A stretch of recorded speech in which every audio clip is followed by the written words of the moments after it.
Tick-tock, time to rock. Hey, what the heck? That was weird. What's up? It just said, do you want... I've never seen that before. It just popped up and said, do you want to ban this viewer? And it gave me a viewer. So, what? I wonder if What'd you, did they say something that what'd you like say, triggered dude? it? Well, I've never seen that before. I've never seen, like, Uh, on Ecamm, do you want to ban this viewer? And I clicked off it, so I don't even see what he said. I was like, uh, I I'll don't know if tell there's you. like, I wonder if You there's like, don't tell me if I... You don't ask me if I want to ban somebody. I ban whoever I want. That was weird. yeah, I wonder if there's like keywords that like trigger that. But this is the first time getting it, so I don't know. Yeah, I've never seen that before. Do you want to ban this user? Like as soon as we went live, do you want to ban this user? That was weird. Anyway, gosh, totally screwed up my awesome intro. Yeah, man. How's everyone doing? Been a few days, man. Been a few days. Been doing some stuff. Went out of town for a little bit, guys. Tell you about that later. So anyway, I was going live a ton. Let's see how everyone's doing. How's everyone doing, man? We got some good stuff today. We got some Dawah Wars. We always love the Dawah Wars, guys. Because they're Oh like, yeah. Islam will take over the world and then there will be peace. And they can't get along with each other for 2 seconds. And I don't mean like on, okay, you got Sunnis and Shias. Obviously, they're going to have arguments and stuff like that. I mean like anyone, like anyone who's doing anything. They just can't get along. Like it'll be these 2 people over here who can't get along with these 2 people, can't get along with these 3 people, who can't get along with this guy, and none of them get along, and they all want attention. So, Yeah. in other words, it's not just like huge disagreements like the Sunni Shia split or something like that. It's just they're all competing for attention, and so they start getting antsy when someone else starts getting attention, so they have to attack. And anyway, it's interesting. It's interesting for anyone who thinks Islam will take over the world and we're going to restore the caliphate. How? You can't put Humpty Dumpty back together again. I keep saying it. If you have a caliphate, you just, get bigger and bigger and bigger, and then someone stronger comes along and takes over the caliphate, and then it's their caliphate for a while, and then someone else comes along, they're stronger, and they take it over. As long as it's kind of held together the entire time, you can keep it going. Once it's all broken apart and split up, and everyone's good doing their own thing, and each group thinks they should be in charge, too late, guys. Too late. The only thing you can do, the only way to save the ummah is for everyone, and I mean every Muslim out there, to rally around Ali Dawah as the new caliph. That's it, guys. It's the only way. And if you don't do it, how much do you really care about Islam? That's what I'm wondering. Let's check out these guys. Hello, everyone. Hello there. What's up? What's up? Christ is Lord. That's true. Amen.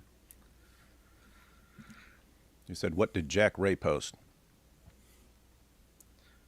Did Jack Gray post something that we missed? He didn't get banned.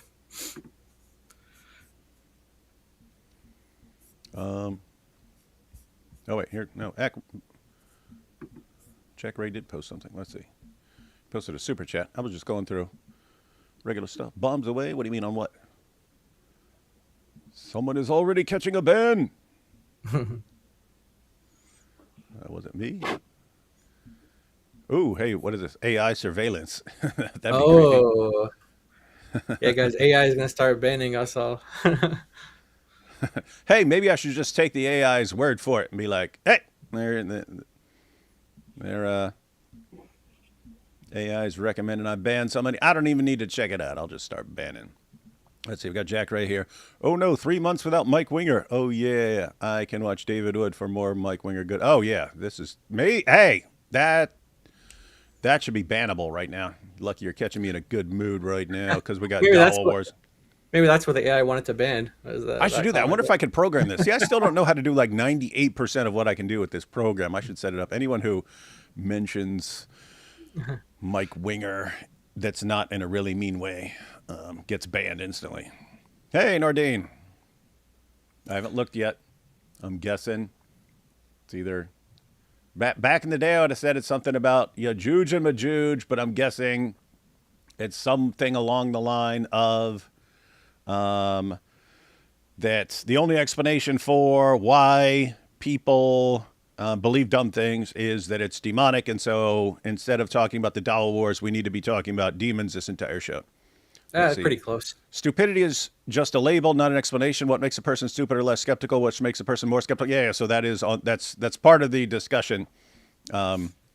What makes a person more skeptical? Some people are just like that, Nordine. What makes a person stupid? All kinds of things. It can be part of how you're raised, lack of critical thinking skills, but some people are just lower IQ and are just born that way. And some kids are just born super geniuses and so on. And so it's a mixture of nature and nurture. It's not all demonic stuff. So this is Nordine responding to me pointing it, because I'm not even explaining anymore. Gosh, Nordine, just shut up with the nonsense. You're weird. You're freaking weird. And you want to turn every discussion into demonic stuff. No, if anything seems demonic to me, that seems demonic. Just talk about demons. Just talk about demons. So if anyone doesn't know the situation here, Nordine wants to explain anyone who believes in something stupid, it's because demons are possessing the person's brain. And so instead of reasoning with the person, explaining the evidence, you should just start casting out demons or something like that. And so I say, what are you talking about? Sometimes you talk to someone and explain things to them, and then they drop their dumb belief. Oh, but why don't other people drop their dumb belief? Well, because some people are less skeptical and they have different levels of intelligence. Oh no, what makes it that way? And Nordine believes it's all demonic. If you're dumb, it's because demons are making you dumb. Oh my goodness, Nordine, give it up right now. Don't. It's getting super old. It's getting super old, dude. This is all well and good, but have you considered aliens? Yeah, that's another one. Yeah. Hey, Nordine, how do you know it's not powerful aliens? Aliens causing people to believe stupid thing all the time. David, you're several days late. Take your $5 punishment as admonishment. It's never too late for Dawah Wars, guys. This is going on right now today. This is breaking Dawah Wars. This is breaking Dawah. It's been going on for several days. It's been building up because of the women, and it's just it's really interesting. So you've got the new women of Dawah who are just awful, disgusting behavior. I mean, like some of the nastiest stuff. Like it's Itachi and Korra. Itachi celebrates mocks the 21 cops. That's the only clip I think I've seen from Itachi. But the only clip I've seen from Itachi is she was mocking the 21 cops who were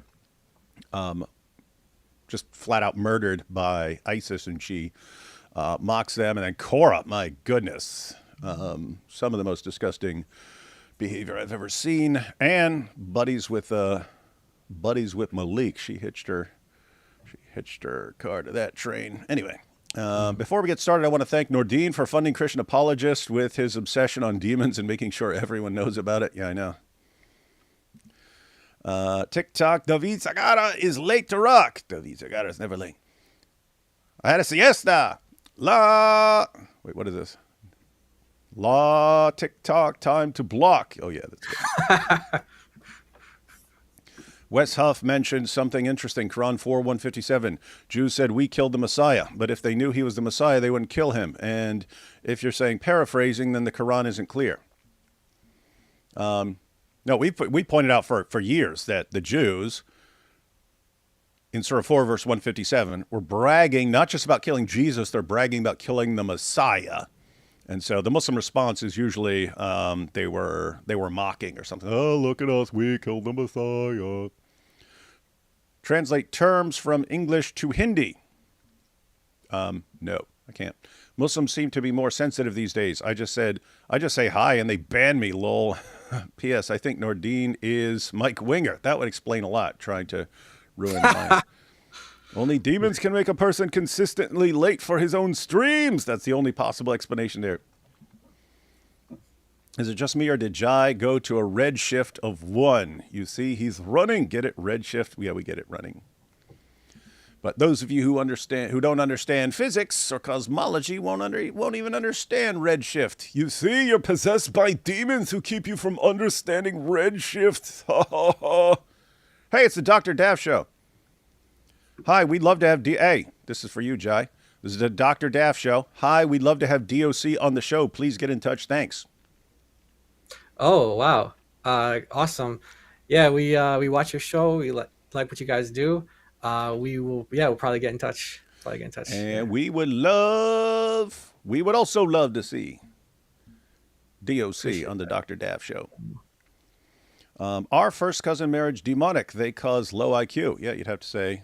Well, I mean, there you might say demons want people to have tons and tons of generations of first cousin marriage to keep them dumb. All right, man. Jai, why don't you break down what's been going on with the Dawah Wars, and then we'll check it out. So, guys, we got Muslim Lantern, who first it started with a tweet. He started posting about it, and then made a full video explaining it. Haven't watched it. We're about to see it.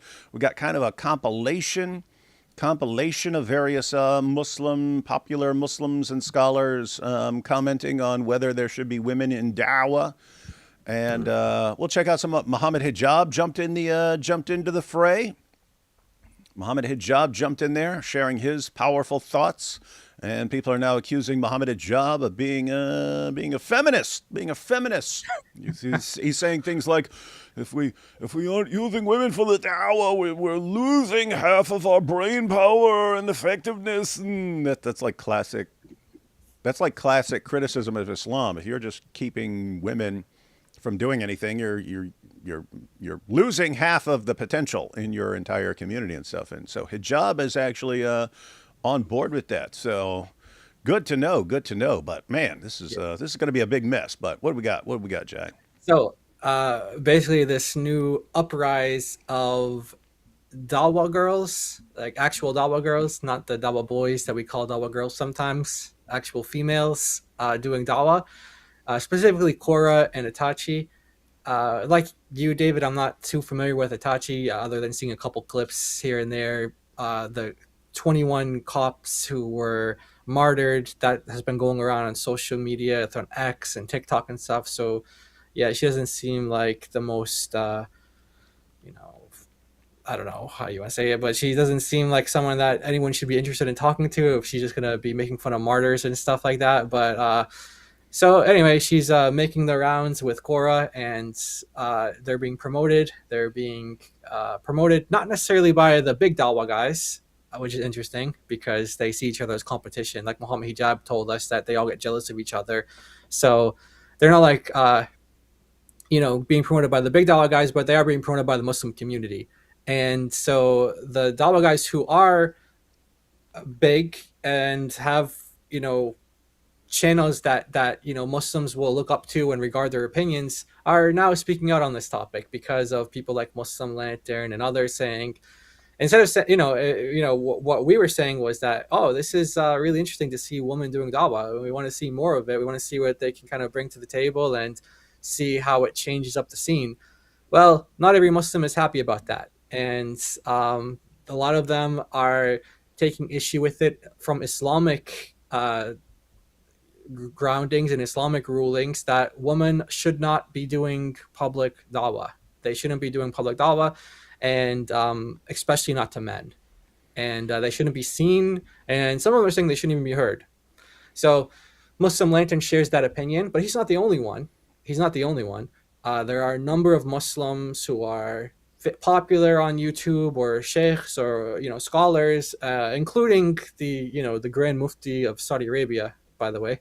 Hmm. they and this isn't on any of the clips that we have, but there's a ruling by even Al-Albani, who obviously wasn't writing about TikTok and YouTube in his time, but he was talking about women doing dawah and going out in public and kind of speaking in mixed audiences and all this other stuff. So he's of that opinion as well, that no, this is completely forbidden in Islam, and there's no precedence for it. And it seems like all the traditional kind of Muslims, ones who lean in traditional leanings, at least, that they are against this. But ones who are coming out, like Muhammad Hijab, in their defense, Jake said something. It's not really clear what his position is. He was kind of more just taking a shot at Muslim Lantern because Muslim Lantern apparently didn't sign his document against Daniel.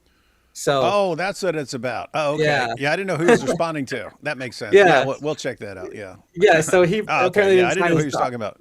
Yeah, he apparently didn't sign his document. Had to do something to do with Daniel, so he's like, I don't really care what you have to say about woman and Dawa because you don't talk about like kufr and things like this, and talking about Daniel. So he didn't really share his opinion on whether or not women should be doing Dawa in public or not, or to men. But it seems to be like the vast majority of Muslims are against it. Like at least on a popular level, the vast majority of Muslims are against it. But you do have Muhammad Hijab coming against it, and that's I think that's going to be really interesting to hear his or read what he has to say about this. I don't know if he'll end up making a video about it or not, but he kind of takes the opposite position, and he thinks that there should be some sort of like there should be a space for a Muslim woman to do this in public, and we'll see what motivates him to say that. It's actually in part Candace Owens, believe it or not.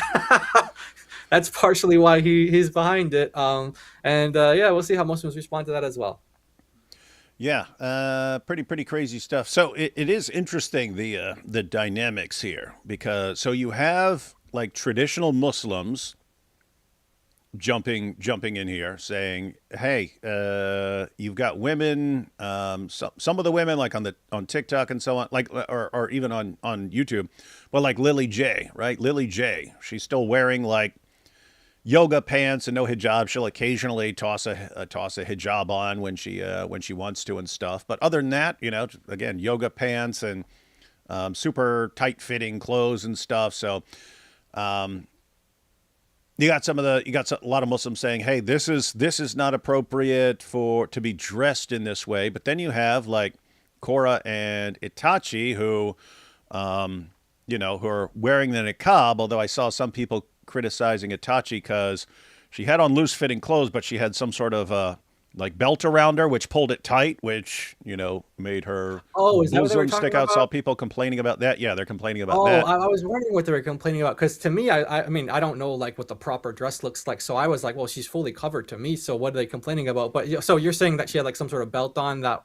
Oh, okay, I'm I saying see. that was the criticism. That was the criticism. I still haven't watched Okay. that. We'll probably want to review those debates that came out and stuff like that. But yeah, the only thing I've actually seen from Okay. Itachi is that her making fun of the 21 cops who Yeah. were murdered.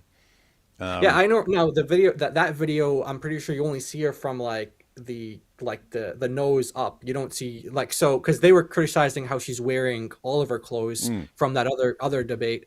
And I did notice as well that she was sitting very close to some guy, and I don't know if it's her husband or not, but she was like almost like rubbing shoulders with the guy, mm. and that I knew Muslims would have a fit about that because that's not allowed at all. I mean, you're that close to a guy, and now if it's her husband, I don't know if that changes things or not. I mean, in terms of the rulings or whatever, but Muslims are very upset about that too. So that is another thing I've seen about her, Mm. but I didn't like hear her. It was just kind of more about her. Yeah, so some of the criticisms of women in Dawah is that they're showing their faces, they're interacting with men and discussing things with men. So that's one. But then even even for like Cora, who's, fully, wearing a niqab and stuff like that, it's one, you shouldn't be interacting with guys at all. You shouldn't be publicly interacting with guys on TikTok, and you shouldn't even be they shouldn't even be hearing your voice and things like that. So you have those kinds of objections. Then you have the objections that these women are just like one. You have people complaining about their behavior. That's where Muslim Lantern started commenting to begin with, Oh, like all this. yeah. Yeah, we baked you. Yeah, you got baked. You got baked. He was complaining about that and saying, like, this is not. This isn't helpful. So there he seems to think that that's just generally bad for dawah and that you're not giving a good impression of good Islamic manners, which is weird because these are always the people who become popular, the people with the worst behavior. So what's that say about the ummah? So you got people complaining about the behavior. You've got people who are objecting because they're just spouting heretical nonsense. I mean, you had Korah saying Allah is not omnipotent and stuff like that. I'm guessing lots of Muslims would object to saying that Allah is not omnipotent.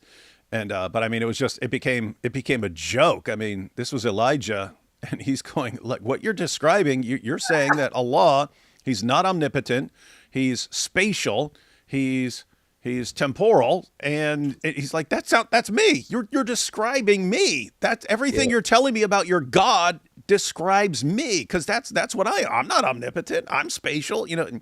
So you have that, and then of course they're all going, because of the Islamic dilemma. They're all going in the fatherite direction because they want to go. Their response, for some reason, the response they're favoring to the Islamic dilemma is the general confirmation. It's just affirming the Bible in general, not necessarily in every little detail. But okay, it's general across Old Testament and New Testament that God is our Father. And so they started acknowledging, yes, you could in the past call Allah Father, but he abrogated that with the Quran. But before the Quran, it was perfectly acceptable to refer to Allah as Father, whereas you look at the classical Muslim commentators on this, and they say, no, that's unbelief. That's kufr. They call you a kafir if you said it was ever okay to refer to Allah as Father, even in a metaphorical sense, even in a completely metaphorical sense. Kufr. It's unbelief. Can't do it ever. And so these ladies would be kafirs, according to classical Muslim commentators. So you have Muslims who are objecting to that. Wait a minute, you're spreading this? In other words, these are the examples on TikTok that young Muslims are listening to, and young Muslim girls are listening to these Dawah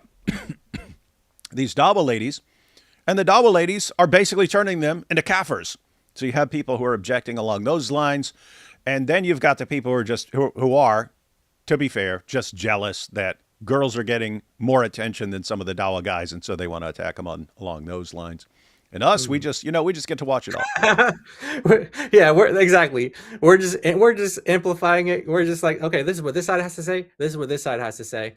And so I was only aware of Muhammad Hijab giving a post on YouTube, but actually, you found that he actually had like a whole thread. So it seems like from like the little bit I have seen, he is trying to give. It seems like he is trying to give some Islamic justification, right, for that view. So that should be interesting, because we're going to hear Muslim Lantern. He has got a whole section on why it's forbidden according to Islam. He goes through all the reasons too. He even says at the beginning of the video, he's like, listen to the whole thing before you comment, because most likely whatever you're going to say, I'm going to respond to. Because in my head, I was thinking of responses of what I've seen Muslims say, and he actually did address almost everything that I could think of that they would say. So I don't know if Muhammad Hijab watched the video or not, but maybe some of his points are actually addressed.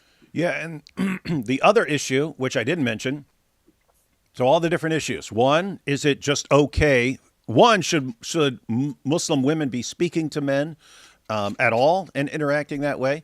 So that's one thing. And then two, like, how should they be dressed? And is it okay for them, men to even hear their voices and things like that? You got those kinds of issues. Then, but what about their behavior? Their behavior is actually like terrible, and it's repulsive to non-Muslims. So it's not actually going to help the Dawah. And, and then of course that they're getting all kinds of, attention for these kinds of things. And then you've got the people who are just jealous. They're just flat out jealous, because it should be their Dawah guy. But apart from all that, you might be saying, okay, if it's causing these problems and causing this fighting in the Ummah over this issue, why are so many Muslims sort of rallying around them? And it's because they're very desperate, guys. Right now, the Ummah will cling to absolutely anything. It's like a person drowning in the middle of the ocean, stuff like that. They'll just grab onto anything. It wouldn't matter if it was like a floating bomb beside it. You're just going to lash out and grab onto it, even if it's going to blow up. So that's kind of where Islam is right now.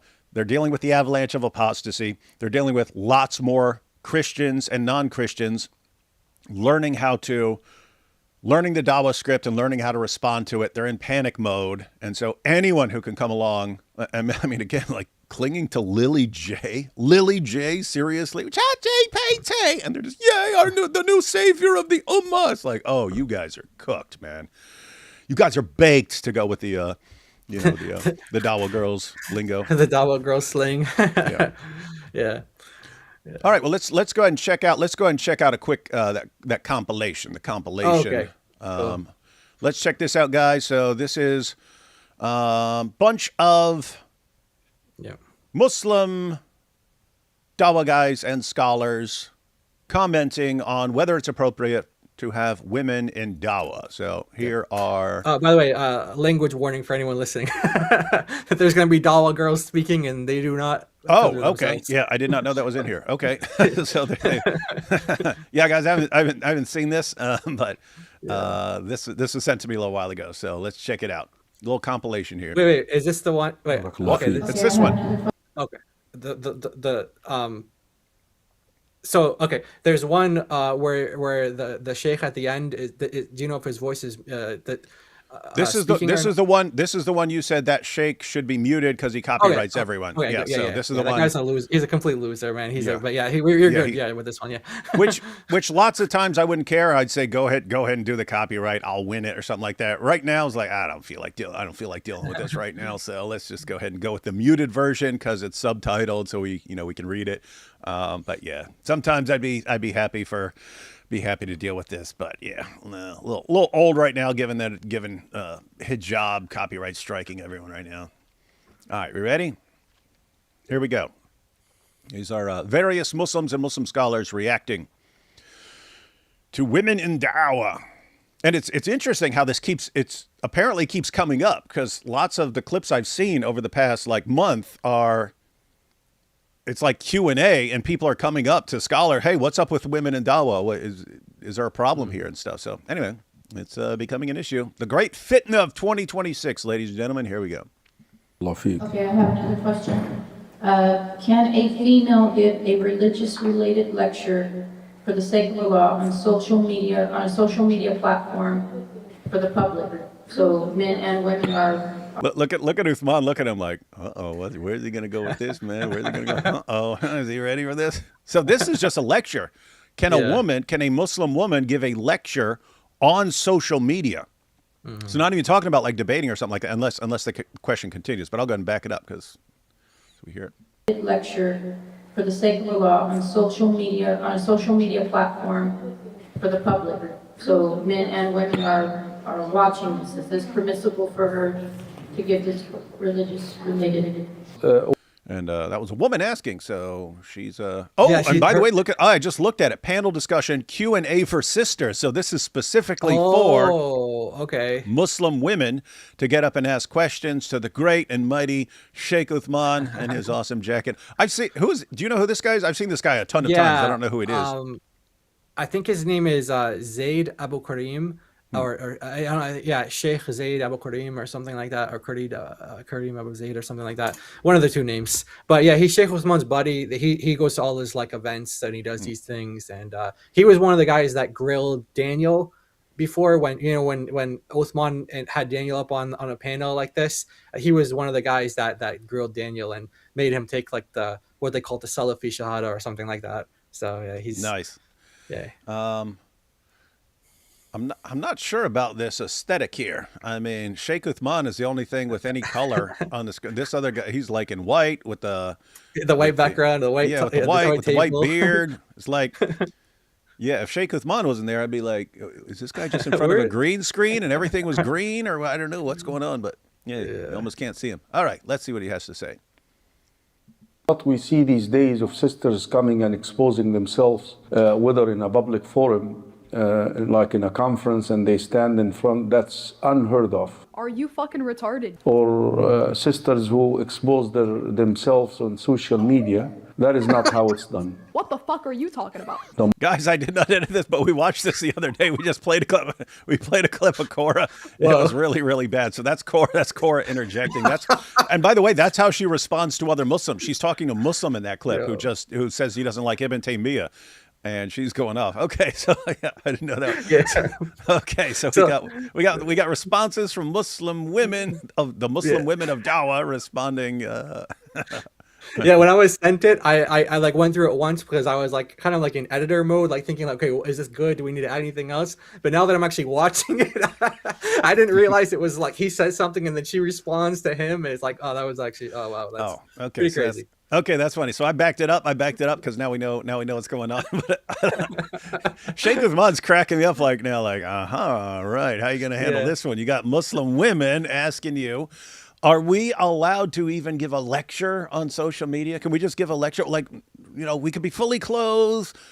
We could be like full burqa, not even seeing us. Can we even give a lecture on YouTube or TikTok or something like that? Let's get the official response from Muslim men. Religious related. What we see these days of sisters coming and exposing themselves, whether in a public forum, like in a conference, and they stand in front, that's unheard of. Are you fucking retarded? Or sisters who expose themselves on social media, that is not how it's done. What the fuck are you talking about? The mothers of the believers, they have never done that. None of them came out and exposing herself in public in order to teach the religion of Allah subhanahu wa ta'ala. You're confused. You're lost in the sauce. There's something going on in the head. Dawah is a job for men to do. Nobody gives a fuck about what you say. Now, some people are going to hear this and they're like, no, like there are some, because the da'wah is a job of the messengers.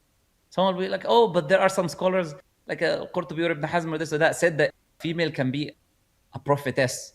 People will go to any irregular opinion to justify what they're doing, essentially. Stop acting like a bitch boy. Now, that is a regular opinion, and it's clearly, if you look at the evidences in the Quran and Sunnah, you would realize that this opinion has no bearing and is clearly contradicting. Why? First, Allah says in the Quran, وَمَا أَرْسَلْنَا قَبْلَكَ إِلَّا رِجَالًا نُوحِي إِلَيْهِ. وَمَا, we did not send before you, إِلَّا, except. So we didn't, so we have negation. An exception, it means exclusivity in the Arabic language. Oh, by the way, do you know if this is from the longer Yeah. clip of him that we're going to watch? Yeah, so we're gonna watch the full thing. We'll get his Okay. full. Yeah, so we're gonna watch the full Muslim lantern Yeah. because Yeah. he seems to be taking, based on just what I've seen and what you said, he seems to be like trying to go through this in detail. And He does, yeah. Okay. Yeah. So He it tries would be to get good. It would all be of good. the responses that they. Yeah. So yeah, it's worth going through all the. Yeah. All right. And so we shall. We want to know. We want to know if this is acceptable or not. Except men. We did not send before you except men, we revealed to them. So first, Allah says that clearly in the Quran. And da'wah requires sometimes to get involved in sensitive topics. Hey, everybody. 21 cops in the chat, man. 21 cops in the chat, man. Yep, that's what I've seen from. That's her mocking the beheadings of 21 cops. Hey, 21 cops in the chat. 21 cops. 21 cops in the chat. I want a full minute of 21 cops in the chat. Y'all got till 8:07. Some of the sisters nowadays on social media, it's not like they have some knowledge that no man has. They just, utilize that platform for popularity. And the asal, the original state of the woman is haya, is shyness, and to keep as out from the public eye as possible. He cut to. Oh, I get it. That's from the debate. That's from the debate that we'll need to review. But saying she's supposed to be characterized by shyness, and yet you can tell she had the I don't know what she's wearing, but she had a. Doesn't that look like Japanese or something? Is that why she goes by Itachi? Oh, is that what it is? Oh, yeah, that's a good. I didn't. Yeah, I think so. Yeah. What the heck? What the heck is Itachi? Is that like? Someone said Is it's that an anime? anime Hang thing. on. So yeah, Japanese makes sense actually. But yeah, you can see how they're like. I don't know who this guy is in relation to her, but you can see how they're like touching. Their arms are touching. This is completely forbidden if he's not considered like a mahram for her, like someone who's She is. That's an anime. Who the heck is going to have a dumb anime character as some sort of... Oh, she's copying me with Saitama. Oh, I get it. Itachi Uchiha is a fictional character in the Naruto manga and anime series created by some person. Itachi is the older brother. Oh, it's a dude. guy. Huh. That doesn't make any sense. But yeah, you could tell she's going with the... She's going with the Japanese anime vibe in dressing. By the way, you know what I'm thinking? Because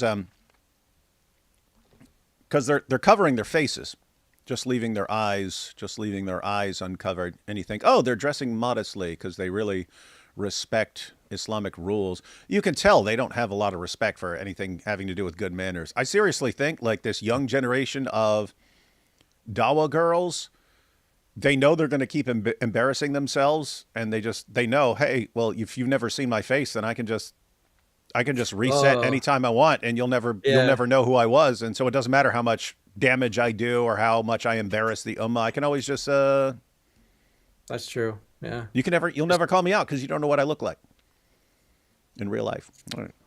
We're gonna have to make dua for you. On video, it is not possible at all. That barrier can easily be broken. That is the reason I would suggest that a Muslimah should not use video recording on any of the social media platforms. I think the best thing. Oh, so I think the point of the of that clip up there was was just showing Showing that her this on is video. showing her discussing with Nick of Fearless Truth. So look at this. That's Cora just chatting it up with Nick. Hey Nick, how you doing, Nick? It is not possible at all. That barrier can easily be broken. That is the reason I would suggest that a Muslimah should not use video recording on any of the social media platforms.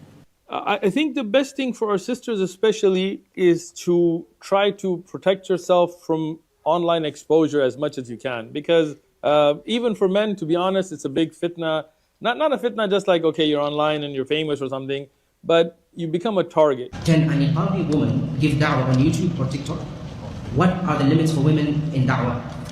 If a woman comes on social media with her niqab, giving da'wah, the physical hijab and niqab is there.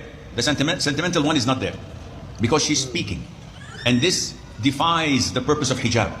When a woman, and I've seen some clips of da'is, especially from America, this is where we have all the problems coming from. This is haram. What are you guys doing? This is not permissible. But Sheikh, I have knowledge and I would like to share my knowledge with the world. No, my sister or my daughter or whatever you are, share your knowledge with sisters. Don't share it with men. To the fact that the best woman in Islam in terms of knowledge was Mother Aisha. After the death of the Prophet ﷺ, she is the mother of the believers. All men are considered to be her sons. No one can marry her. Yet never ever she stood on a podium or in a masjid or in a public lecture addressing men. Never. And she's their mother. And she's the most knowledgeable one of them. So when you come on social media and give da'wah and speak and become emotional. He has no books. He left behind 0 books. How the fuck am I gonna read books from a guy that never left behind books? What the fuck are you talking about? While men are watching, where is the da'wah? No shame, no bashfulness, addressing men and women and being publicly doing this is wrong and sinful, and Allah knows best. Okay, so this guy, no, this guy's allowed to. He doesn't do the copyright thing, but this is the Grand Mufti. He's now the Grand Mufti of Saudi Arabia. So if that matters to any Dawah person who's watching this, the questioner is asking the question, and the Grand Mufti is gonna. I don't know if this was while he was the Grand Mufti or not, but today he's the Grand Mufti of Saudi Arabia. So it's just a translation on the screen, right? Yeah. So I'll read it. He's allowed to. Yeah, he's allowed. He's not the one that we're worried about. It's another guy after him. But yeah. Okay, I'll go and read it though. Wrong and sinful, and Allah knows best. There has been requests concerning the dire necessity for the participation of women in the field of da'wah, and for women to have tapes of their lectures sold in stores. Oh yeah, this might have been back in the day.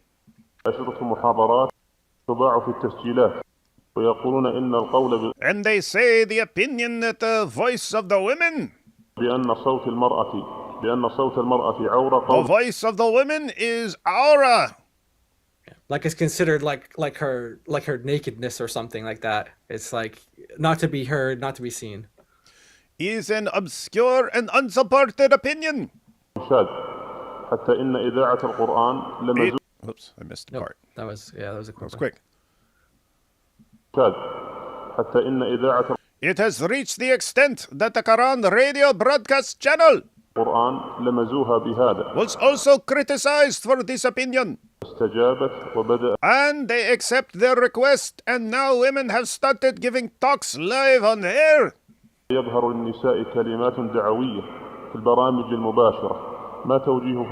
What is your advice concerning this? Oh, okay. So that was someone else asking him. Yeah, that was the questioner. Yep, and now this. All right, yeah. all right, I got it. ماذا What do they say about his statement? The Most High. فلا تخضعن So do not be soft in speech, بالقول فيطمع الذي في قلبه. in case the one whose heart is a disease should be moved with desire. That's in the Quran, guys. And when if a woman softens her, like you saw how Korah kept changing the pitch in her voice, like she's like changing the tone and the pitch, and that's completely forbidden according to the Quran. You can't when you soften your voice at all. This is what the Quran says. It can make people stumble if they have heart diseases in their hearts. Yeah, you imagine this. Cora's sitting there chatting it up with Nick. Haven't seen the discussion, but hi, Nick. Oh, you Eastern Orthodox guys are so strong and manly like Muslims, but Muhammad Hijab pointed out that Muslims are so weak. So, you're so cute. Can I talk to your friend Ben? He's even dreamier. هل هذا قول شاذ؟ Is this an obscure and unsupported opinion? Is the Quran? Yeah. Is the Quran an unsupported opinion of Allah? Is the verse an obscure and unsupported statement?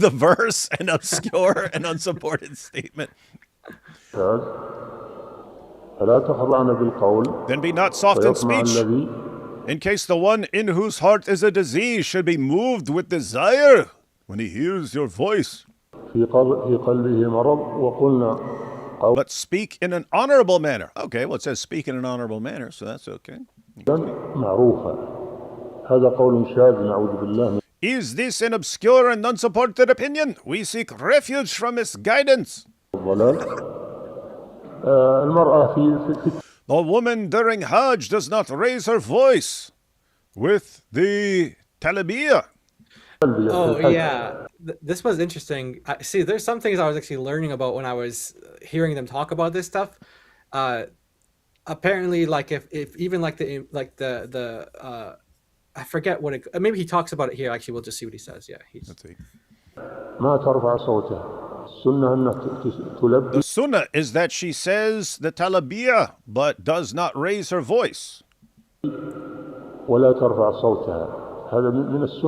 This is the sunnah of the messenger. The woman in the prayer, if the imam makes a mistake. Oh, yeah, this is something that was new to me. I just learned this. She does not say Subhanallah like men do. Rather, she only slaps her hands. Like she claps. Is this an obscure and unsupported opinion? Are the ahadith obscure and unsupported? So yes. Hey, is this an unsupported opinion that these women shouldn't be doing this stuff? Oh, is the Quran an unsupported opinion? Is the hadith? However, these people are either from the people of misguidance and deviation, or they do not understand. And are unaware that they are ignoramuses. So, Brother Uthman ibn Farouk with our Sheikh, our beloved. That's when I would like to say, okay, so who knows more about Islam? Is it the Grand Mufti of Saudi Arabia, or like Muhammad Hijab, or Malik, who's promoting these girls? Yeah, like who knows more, about Islam? And now they can find people who have different opinions, but that's why we wanted to highlight all the different, you have Uthman. This is like one of their guys. He's one of their guys, and he's saying openly that this is not allowed. He only gives one exception, and he says, if the woman has some sort of knowledge that no man has, then there's a way that she can do it, which is allowed Islamically. Like he can use the example with like Aisha. So she'll like naturally, because she was his favorite wife and she grew up with him, that there were certain things about Muhammad that only she would know. So when he died, when he was killed by the Jewish woman who poisoned him, and he his aorta was severed. Aisha would have known things that only she would have known, because she was privy to these things because she grew up with him and lived with him. So it makes sense that when she was teaching this stuff, it's because she had this unique knowledge that no one else had. But now we're in this situation where Korah and Itachi, they're only learning their arguments from Dawah guys, and the Dawah guys know that these women can maybe articulate better than them, or they're better in some sort of way. Maybe people would want to see them more than them. So they're getting the knowledge from the men, and they're just kind of saying it to people. But Uthman's rule is if the knowledge is not unique to the woman, then she doesn't, she doesn't say anything. If the knowledge is not unique to her, then she doesn't say anything. It's only if she has some sort of hidden knowledge that nobody else has, like Aisha, for example, she would have had some hidden knowledge, then she can say it to the public. But there's ways in which you can do that. So they were saying that, like, basically, the situation that the Dawah girls are in today, it's from Uthman's opinion, it's completely forbidden. But people don't understand. What does the Grand Mufti?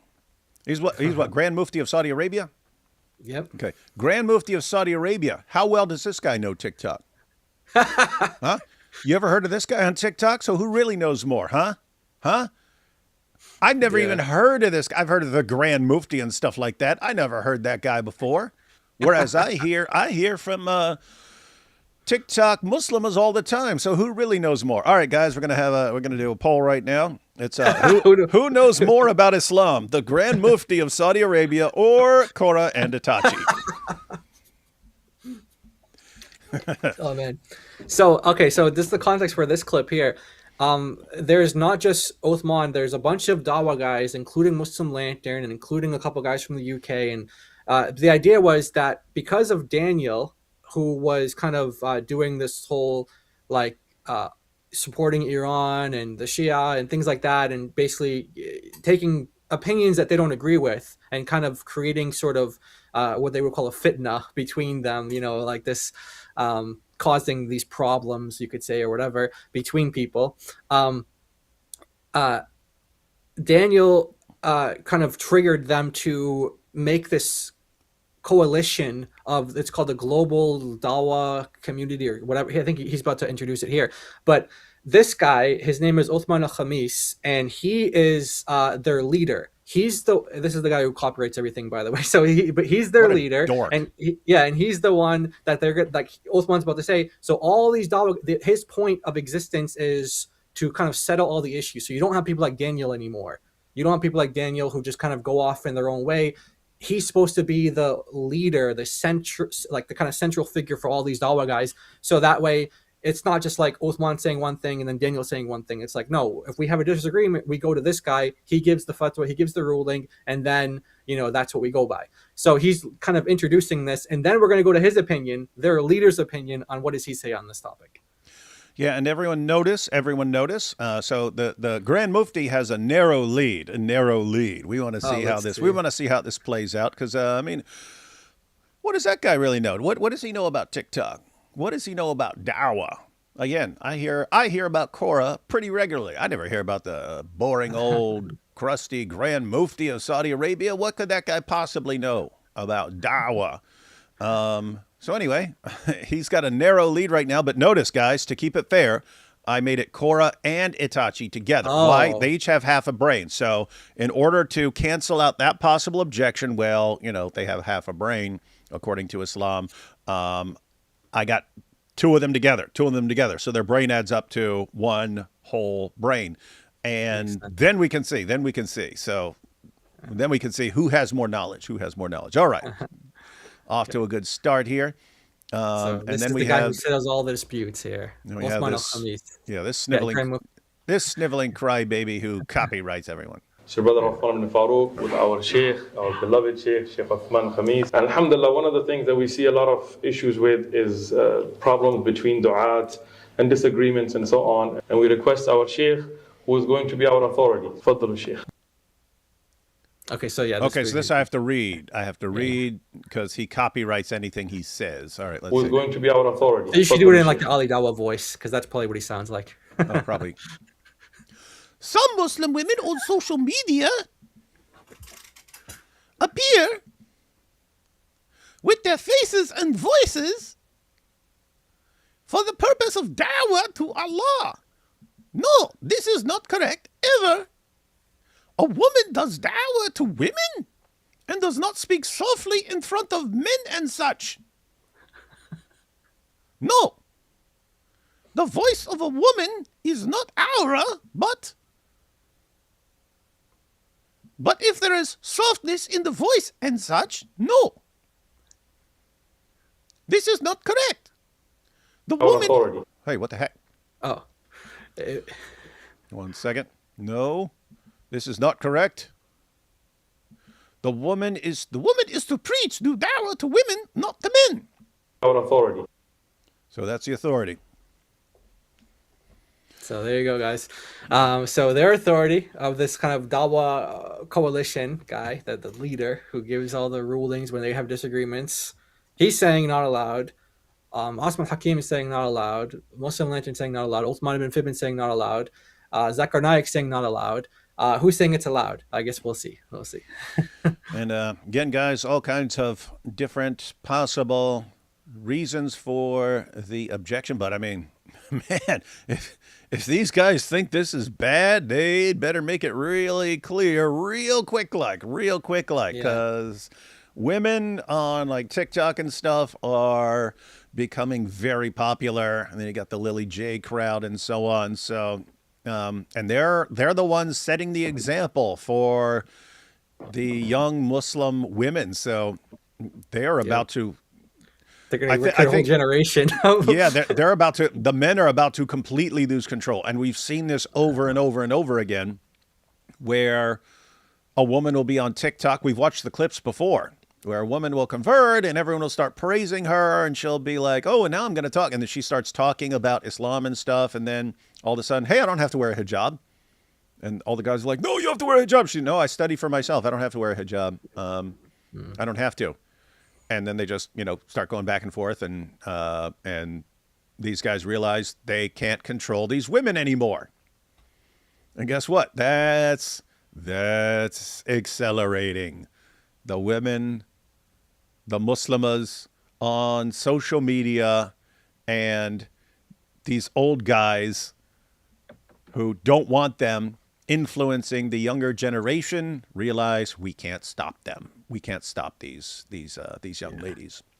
Uh-oh. And that's what it's really going to come down to. You can have everyone in the world against them, but how are you really going to stop them? Like, I mean, unless you do, well, I don't know. How would you do it? So they're going to have to figure it out. But all they can do is complain.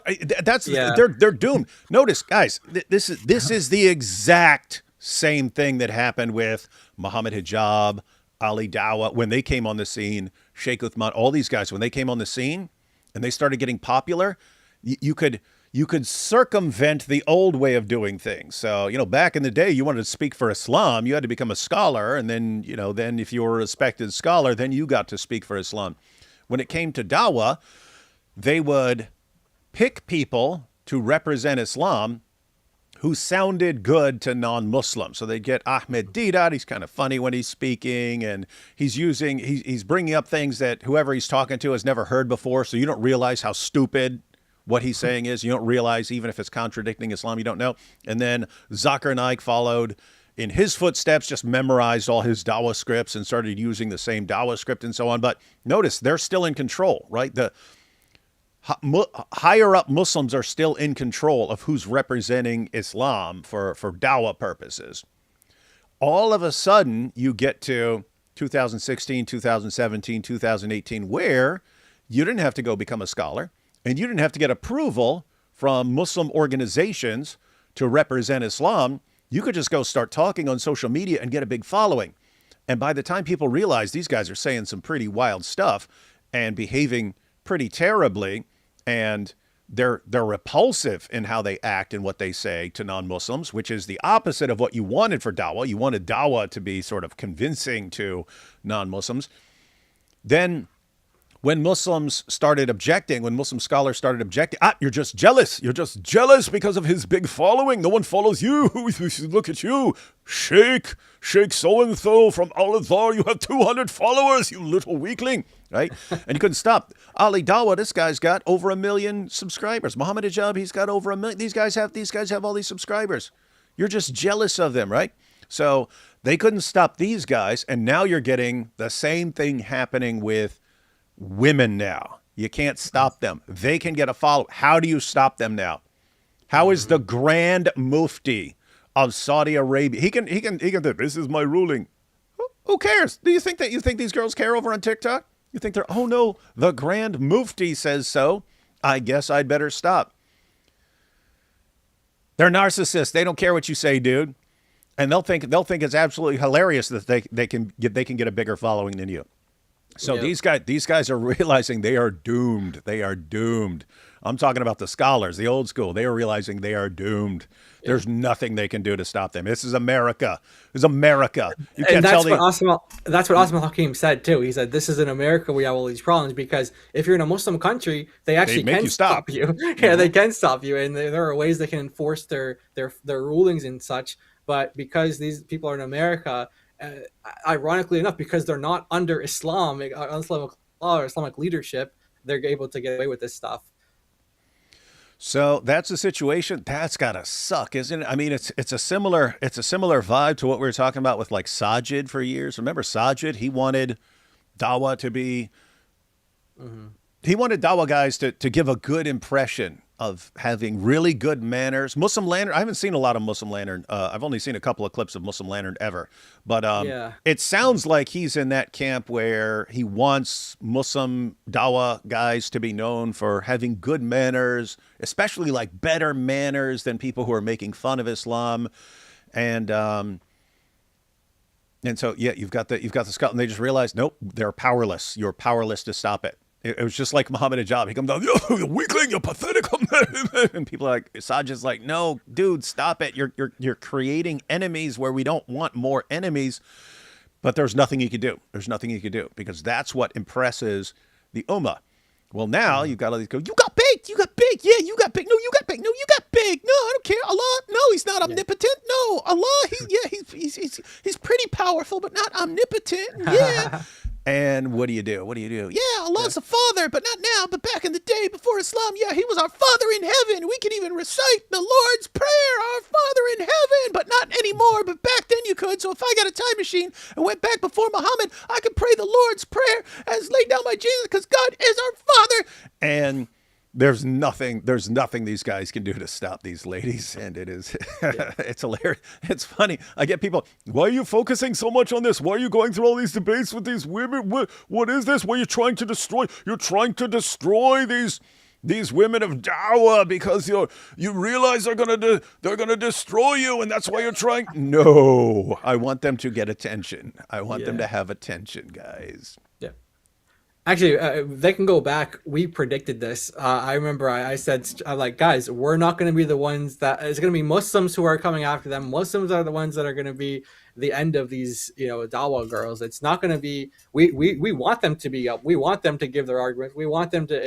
If this is the best way you guys can get your arguments out there is through these Dawah girls, we want to see what you guys have. And as you guys can see, it's nothing. They don't have anything. But their downfall was going to be at the hands of Muslim men, and that's what we called. So I also was thinking as you were talking, I wonder Sneako's involvement in this, because Sneako recently had Cora on his show, and I know that he also collaborates with Muslim Lantern, and when he's in the we know about their relationship, Sheikh Uthman a lot. Sheikh Uthman a lot. In the Bosnian hotels, right? Oh yeah. They're collaborating in lots of ways. They're collabing in lots of ways. Yeah, so they collab in more than one way, so I wonder if Muslim Lantern got. I mean, well, he probably saw like the clips and stuff like that as well. But now that I'm thinking about the timeline, Sneako did an interview with Cora, and I know because Avery did a response video to that. That's on his channel. But like some of their top points that they raised, and then it was shortly after that. That's when the Muslim Lantern stuff came out. So. So I'm starting to. I wonder Sneako's kind of involvement here, or how much he accidentally popularized her, or something like that. But yeah. Sneako. Imagine that. Sneako accidentally helping the Dawah wars. Take a few super chats. What we have to decide what we want to cover, because we can go through Muslim Lantern's video. We could check out. Let's check out Muhammad Hijab first, and then we'll check out Muslim Lantern. Yeah, that'd be good, because I wonder if because that post was after his video, so it's like a response to that. So I'm curious if he brings arguments up that Muslim Lantern didn't even address or something, or I guess we can kind of judge to see who has the better argument. Oh wait, Hijab was posting after Muslim Lantern? Yeah. Okay, it's in response to Muslim Lantern. Maybe we'll check out Muslim Lantern's video first, and then we can see how Hijab is reacting to things. They always do this thing where they never say names. In Muslim Lantern, it's going to be so annoying. He's like, yeah, there's these women doing dawah, and like, I'm not gonna say names, but if you guys know who I'm talking about, then you're part of the problem because you didn't say anything about these things to these people, so you're actually part of the problem if you know who I'm talking about. But I'm not gonna tell you who I'm talking about. Wait, but if you know, that's what they would do with us. For I mean, sometimes Yeah. yes, and David Yeah. Wood, blah blah blah blah blah. But Yeah. but lots of times it's and there is this YouTuber. I won't even mention his name. Yeah, Maybe Sheikh Yasser Qadhi. And there's a guy. He did this is what he did. Oh my goodness, can you believe this? yeah, this guy reads the Quran, and you Say know, my name, man. Hey, I need to take the Breaking Bad clip where he goes, "Say my name," and splice it in there. These are good times, man. Always good to have Dawah Wars. All right, let's take these super chats, and then we'll check out Muslim Lanterns video, Okay. and then some of what. And we'll get Hijab's thoughts. Although I'm sure he's going to be making a video pretty soon because these are the new Dawah Wars. Hello, everyone. I hope you're all going well. Thank you, Kat. Thank you. Hey, Gia. That's Who's your that? new nickname, apparently. Gia. Oh. Gia, you didn't read when I wrote small pee-pee gang or big pee-pee zoot gang. Why? Why are you running? You make me sick. I make me sick. We are both sick. That's true. I didn't read that. Yeah. Yeah, guys, if you didn't follow Muhammad Hijab stock, this is all Muhammad Hijab stuff. Telling his own followers they're all small pee-pees because they're not donating. You make me sick. I make me sick. Let's all be sick together. We'd love to see DOC here. Oh yeah, absolutely. That was for the Dr. Daff show. D Wood should substitute Mike Winger on his channel throughout his 3-month break. He'll That'd be be funny. David Winger. Hey, yeah, I should copy his background and start a new talk from Mike Winger. It'll all be Star Trek stuff. It's pretty easy. Islam 2.0, Rise of the Half-Brains. That's a good one. These Dawah girls are not the sharpest hammers in the fridge. They are demonically possessed. Perhaps Nordine can perform an exorcism or time travel. Yep. That's where we need Nordine. These Dawah... Oops. Let's see. Perfect, Cora. Yeah. That's gonna be her response to the whole thing. That would be her response to every one of these sheikhs. You cannot do this. You're not allowed. You're going to blah, blah, blah. It's against Islam. It's against the Quran. It's against the Sunnah. What do you have to say for yourself? Okay, perfect. And then she keep doing it.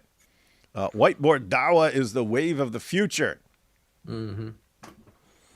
Future, breaking news. Hijab loses court case, sues the court, then makes himself sick and forgets what his own daddy done. P.S. Watch Damon Wayans in Living Color stuff. Brilliant. Oh, yeah. That's it. You got to understand Dawah. You have to watch Damon Wayans on In Living Color where he plays the inmate. Why is Jai dressed as Korah? Has he joined Club Pyru? Where is his niqab? So many mysteries. Yep.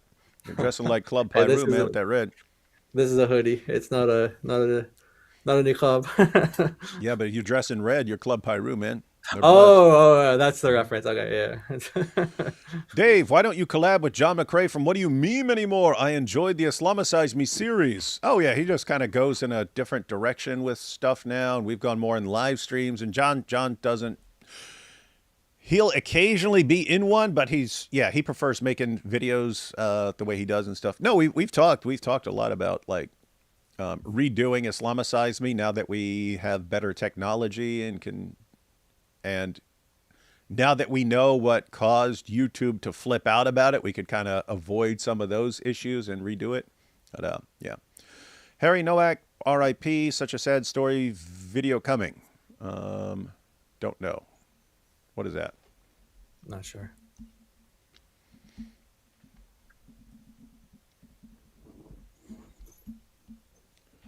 Oh, what is this? Man guilty of murdering... What is this? Murder of Henry Nowak. Oh, I think I heard about this. I didn't know his name. Oh, yeah, guy killed. Mm-hmm. Died shortly after being handcuffed. Yeah, haven't followed that enough, so... Let's see. Not just Dawah. Women destroy everything. Eve. Uh-oh. Nordine says, some people are just like that is not an explanation. Also, why do smart Muslims... All right. Nordine, I warned you. There we go. Friendly ex-Muslim did an expose about Lily J. Apparently her husband is a white convert, and both of their conversions are very interesting. That's Friendly ex-Muslim. Her husband is a white convert. Yeah, so that's friendly ex-Muslim is Abdullah Samir and his wife, who's also awesome. So yeah, I'll check that out. Lily J. Bubbles, the new serious Dawah clown. The smartest Muslims are not exactly the brightest clipboards in the bank vault. These Dawah girls look like Kunoichi, who are female ninjas. Yeah, I've even got, matter of fact, I'll go ahead and put that up there real quick. Where was it?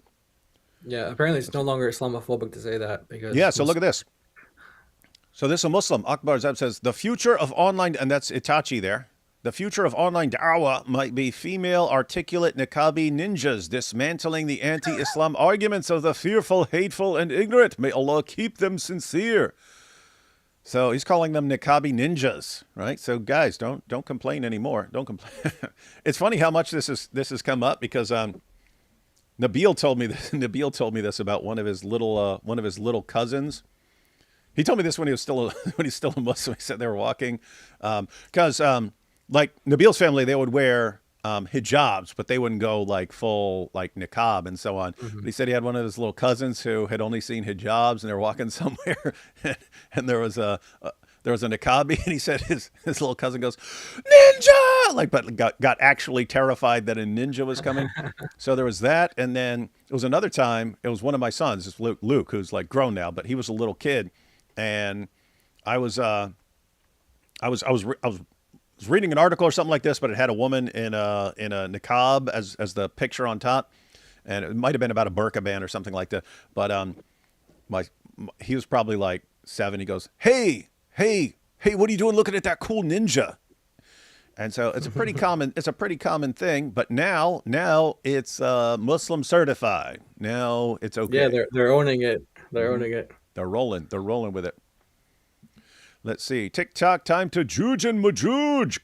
Good to everyone who is super chatting about Juj and Majuj. Oh, hey, Jai. What's up? Now we have 200 jihad bombing up to May 28, 2026, Eid Mubarak. So that's 200 jihad bombings up to May. I mean, in the world this year.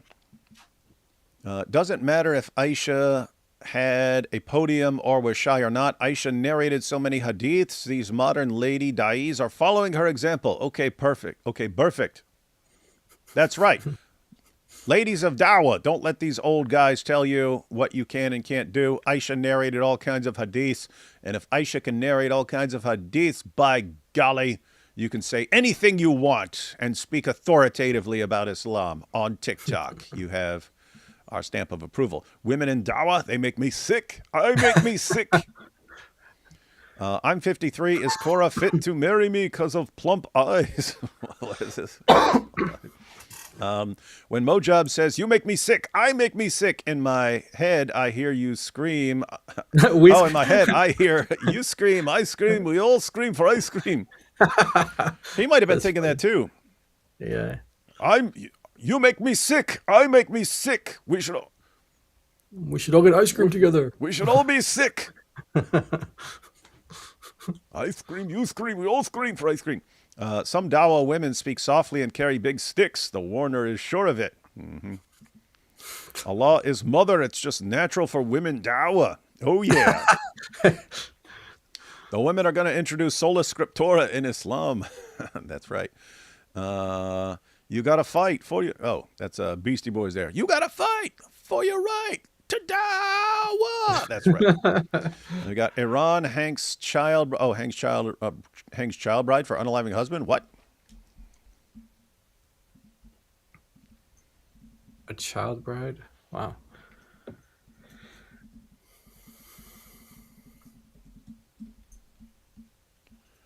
Oh, dang.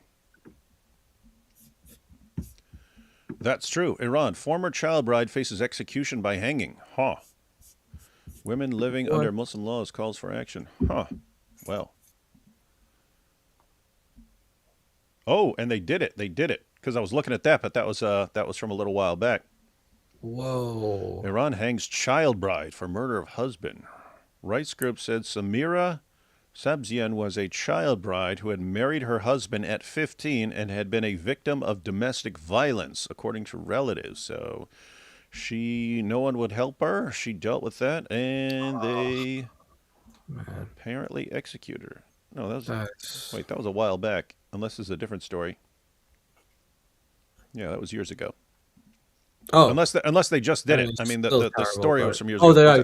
Yeah, it could be a thing where like she's like in prison for a while or something like that.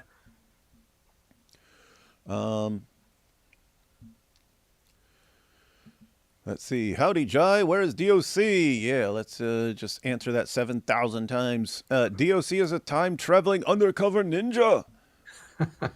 And we have, Dave, I love you, but why do you always look like your skin is pink in your vids? I don't. You just need to adjust your computer. Ironically, the Islamic Reformation will happen because of Christians and women. That's right, it will. And that's the awesome part. And then we have, uh-oh, did you ban Nordine? Yikes, yes. Can't say I did not warn Nordine 5,000 times, but Nordine comes into every single live stream and demands that we just talk about demons the entire time, no matter what the topic is. Islamic dating apps look like Mortal Kombat roster. Yeah, nice. All right. Let's, matter of fact, let me give Jake's response, because you broke down what this is about. So this was Jake, regardless of whether, so you're saying this was him talking, kind of responding to Muslim Lantern, because he's all butthurt because Muslim Lantern wouldn't sign his little document. And so now Muslim Lantern isn't allowed to complain about women in Dawah, because Jake will say, regardless of whether some of your criticisms are correct or not, when you publicly criticize women for doing Dawah and remain silent on a popular man spreading kufr and shirk, then we cannot take you seriously. So you can't take Muslim Lantern seriously when he criticizes the women of Dawah, because Muslim Lantern didn't sign Jake's little document condemning Daniel. Daniel, you said? Which did nothing, by the way. I remember it was like 30 names or something like that, and it's absolutely nothing. But Jake is salty about it, of course. He's a very angry person, and he's holding his grudge against Muslim Lantern for not signing his document. So no matter what he says, that may or may not be true, you can't take him seriously because he didn't sign your stupid document. I mean, has it ever occurred to Jake that he doesn't actually think that his arguments were persuasive or something like that? Or maybe he did tell him like, hey, you got good arguments, but I just don't want to be associated with this. I don't know. But whatever the reason is, he doesn't think he can take him seriously now. So no matter what he says, he can say anything. He can repeat Jake's arguments word for word, but Jake won't take him seriously because he didn't sign his document. Poor Muslim Lantern. He has to be quiet for the rest of his life now. He's not allowed to criticize any behavior, no matter how much he disagrees with it, because he didn't sign Jake's document. That's how the Dawah Wars begin, ladies and gentlemen. All right, so let's check out Muslim Lantern's video. And this is him responding to the whole situation, but he wants to be careful. As Jai pointed out, he had his little intro where he says, that's the only part of the video I saw. But at the beginning he just says, "Hey, don't be commenting on this if you haven't watched it, because if you comment and you're raising an objection, I probably answer it in this video." And so that was the he also says that if you say names, you're gonna get your comments deleted, and if you keep saying names, you're gonna get blocked. So I don't know what it is with Muslims. They always do that though. They just try to avoid saying names. Even Jake. He didn't say Muslim Lanterns in his post. He didn't say Muslim Lantern in the post right there. There's something about that. I don't know where it comes from, but they just don't say the names of the people. Like, we all know who you're talking about, but you just don't say the names. It's always so annoying. Like, there's one clip I did this before when Othman was going to the UK, and he was saying like he was not going to disclose like his specific school of thought or denomination or whatever, or something like that. And then Shamsi did a video and he was like, so Uthman was like, I'm not going to go and expose my denomination and, save the drama for your mama. And then Shamsi does a video and goes, somebody says they're going to come to the UK. And then I play the clip with Uthman saying, I'm going to the UK. And then he says not to disclose his denomination. And then I have Uthman saying, I'm not going to disclose my denomination. Or like, something about Minhaj checking him or something like that. And his specific like school of thoughts or whatever. Anyway, his tradition. And so, because I guess the idea was that he was going to these different mosques who have like these different traditions, and they kind of like, you can't agree with this one and with this one, you got to kind of choose a lane. And but they always do that. They never say the name. Well, not never, but they rarely ever say the name. And it's so annoying because we all know who you're talking about. But you guys are just, for whatever reason, you don't say the name. So Muslim Lantern is one of the guys who is not a fan of saying names. But you're saying he actually says if you say names, he'll block you? Yeah, eventually he'll block you. By the way, I have to say this as well. I forgot to mention this earlier, but Muslim Lantern also, it was actually Muhammad Hijab who took a page out of Muslim Lantern's book, because Muslim Lantern was one of the original guys who copyright striked Avery when they had their discussion. By the way, that's the reason I've never, when I said I've only ever seen a couple of clips, and that was like where it was relevant, like Muhammad having a micro PP. I watched that, even though he wasn't even talking during that part, but only a couple times. But it was mainly because of that. It's like, dude, if you're a dirtbag who's going to file copyright complaints and stuff like that, I'm not even gonna watch you because I'm not interested. Yep. So that's the type of guy that he is. I mean, so he's not some he doesn't have some like moral, like upstanding character or whatever like that. But yeah, you guys will, if you guys aren't familiar with him, you guys will get a taste of what he's kind of like Sajid, like you said, like in that way where he wants his song to be seen in a certain light. And yeah. So it started with his tweet, guys. He said, no names. Yeah. This new trend of young Muslims, men and now apparently even women, doing religious content with the purpose of dunking on others and scoring points while using thug-like language and insulting people in the process has nothing to do with da'wah. I wonder who you're talking about.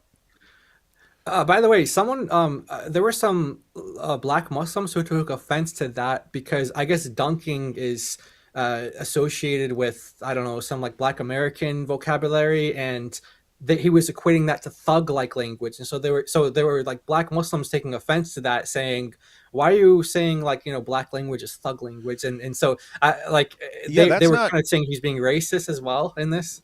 Yeah, dunking, guys, that sort of came out of like basketball, where you could just do the easy layup. Instead, you like dunk on the person right in his face, and everyone loves it. And so they started applying that to other things. Oh, you dunked on him, and stuff like that. But he's talking about that as a thug-like language, and insulting people in the process has nothing to do with da'wah. This type of content needs to be called out and boycotted unless this behavior starts to change. While some non-Muslims can be vile and disrespectful, and sometimes a level of firms needs to be displayed, the whole point of being a Muslim is to have superior manners. Yeah, if the whole point of being a Muslim is to have superior manners, that is the biggest fail of all time. Yeah, and then we have if you start. Met a Muslim.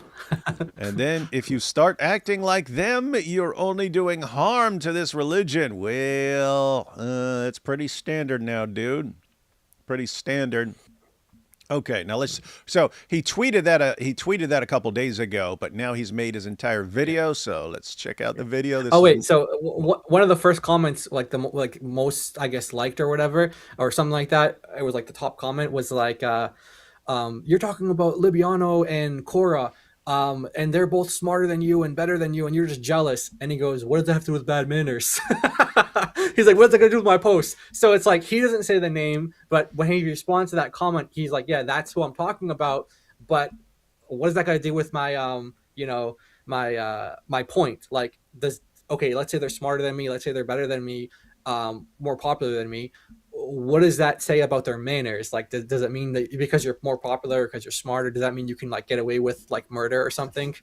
So, yeah. Oh, hey, check this out, guys. We'll probably want to react to this. Where'd it go, man? Where'd it go? Avery, look, check this out. So Avery says, I just destroyed Ali Dawah in person. Video just dropped. Oh man, poor Ali Dawah. He got crushed last year and apparently got crushed again. Oh yeah, we might need to, we will definitely need to review that, because that is always awesome. Watching One of the heroes of Christian apologetics interacting with one of the legends of Dawah, Ali Dawah. So we definitely going to review that. That'll be fun. Those are fun times, man. That'll be fun time. Yo, I bought my shape suit. Yeah, I got an even better shape suit now. So now you'll definitely understand this. All right, so that's going to be fun. Okay, so guys, yep, we have some fun stuff we'll have some fun stuff to react to over the next few days because it's all kicking off over there in the UK. All right, but right now we have Muslim Lantern discussing the woman who shall not be named. Assalamu alaikum wa rahmatullahi wa barakatuh. That's what's weird. That's that Harry Potter crap, right? Where they wouldn't say Voldemort's name, so instead they'd say... Now, is that actually correct, or is that just what people say? It's like, I don't know. They wouldn't say his name or something like that. Okay. Anyway, Probably. they got that. Hey, Dawah guy, you stole that from Harry Potter, man. Now you treat everyone like Voldemort. What the heck is wrong with you guys, man? Ooh, it was so cool in Harry Potter. Let's make it a rule of Dawah. We won't mention anyone's names if we're mad at them. Okay, here we go. Assalamu alaikum wa rahmatullahi wa barakatuh, brothers and sisters. You're probably going to be watching this video during Eid sometime. If you are, then Eid Mubarak to you. We have a very... Hey, he actually seems much friendlier than a lot of the Dawah guys. He's like smiling and stuff, and that's weird. Not too familiar with, other than that one discussion you had with Avery. I don't really watch his content at all but yeah, I think you're right about. I think you got him with like the Sajid kind of thing. He wants his own to be seen in a certain kind of light, so he gets upset when Muslims don't act in a certain way. An important topic, an issue to talk about today, and we need to address this before this starts to spread even more and get worse and worse. But before I do, I'm gonna make this extremely clear. Anybody who's planning on commenting individuals' names, people's names, this person, that person, your comment will be deleted. Look, he's got it on the screen. No name dropping or else. He put it on the screen right when we said yes, it's from Harry Potter. Wow. Oh man, that's funny. And if you do it repeatedly, you may be blocked. As you guys know, I do sometimes videos like this where I see like there's a big issue, there's an important issue that is happening. Like a video I made like 2 years ago about the Dawah drama that was going on and the issues that was going on, and I didn't mention people's name because the purpose is not to specifically, correct specific individuals or attack specific individuals. It's about the issue itself. It's about addressing the issue at hand.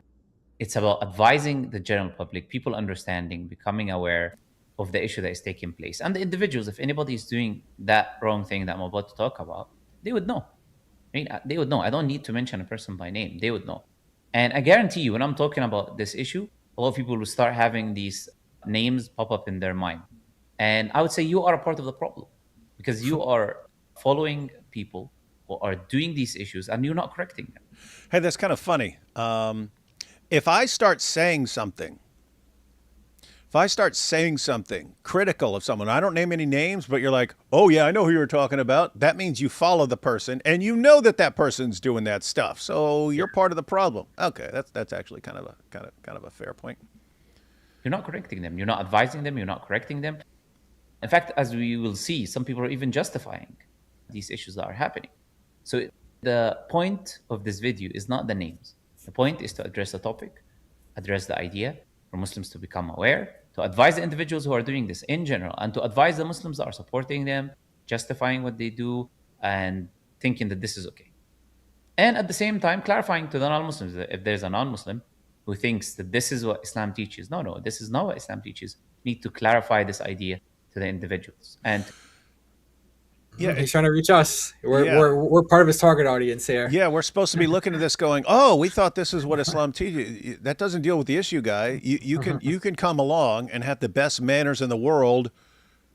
You are permanent. You are never going to become the popular Dawah guy in Islam. You're just not. You have to be thumping yourself. Yeah, you've been humiliated. You've been humiliated. And the new generation, they've all seen that's what works.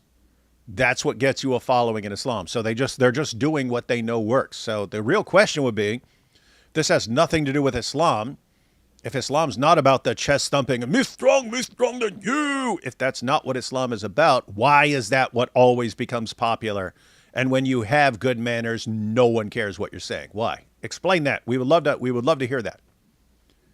The people, to the non-Muslims. This is our responsibility. I'm not going to make 100 videos talking about this. I'm not going to be, making videos about individuals. This is a video I'm going to leave for people to ponder upon and learn and understand.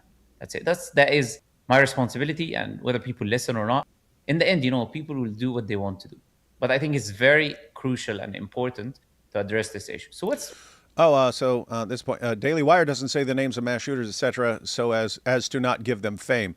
Yeah, there's a reason. There's a reason for that. Sometimes when people go out and do a big shooting and they have a manifest, they want attention for whatever they're doing it for, and so it's okay, you're seeking attention for your manifesto or whatever. So we're not going to mention you because we don't, we don't want to help you get that attention and stuff.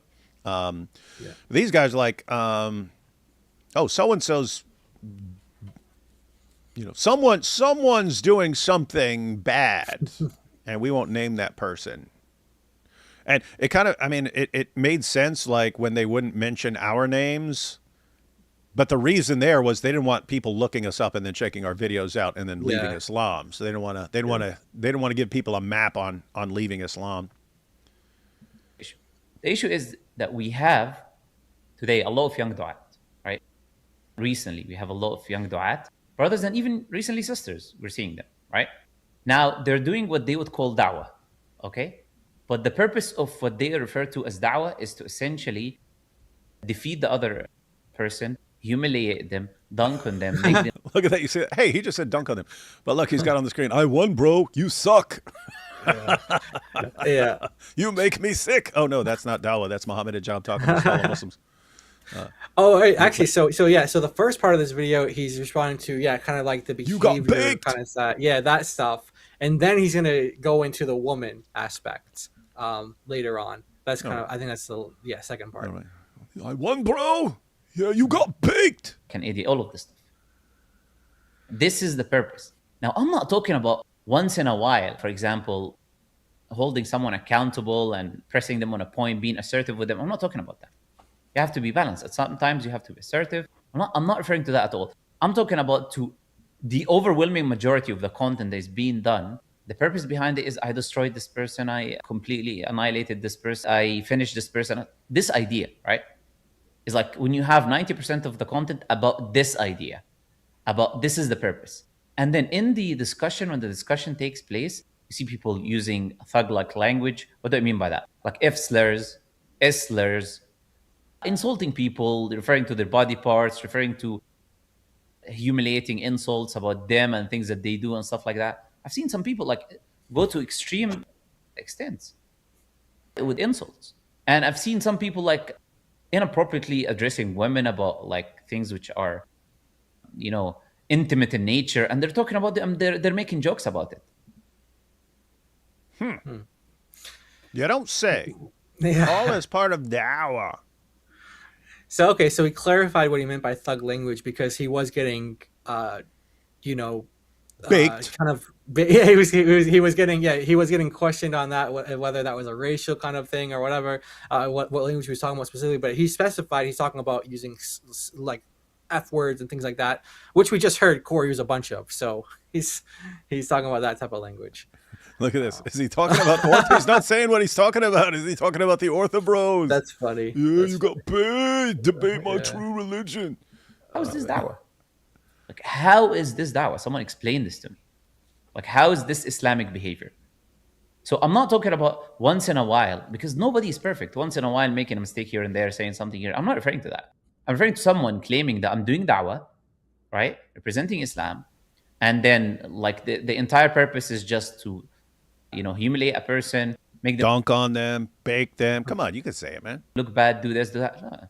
Let alone now, the sisters, there's a lot more issues to talk about, like sisters inappropriately laughing, addressing men in a shameless manner, stuff like this. Like, there's a huge issue to talk about. Yeah. And is it even permissible for sisters or women to be doing da'wah in this way, or to be doing da'wah, to be in the forefront of the dua and to engage and give da'wah and stuff? Is that permissible? I'll talk about that in the end of the video. So we need to understand we're representing this religion, representing the ummah as a whole. We're not just representing ourselves. And we need to keep that in mind. We need to understand this idea. And the people watching us, as Muslims and as non-Muslims, And there's people who just look for any reason and excuse to essentially, say, look, Muslims are bad.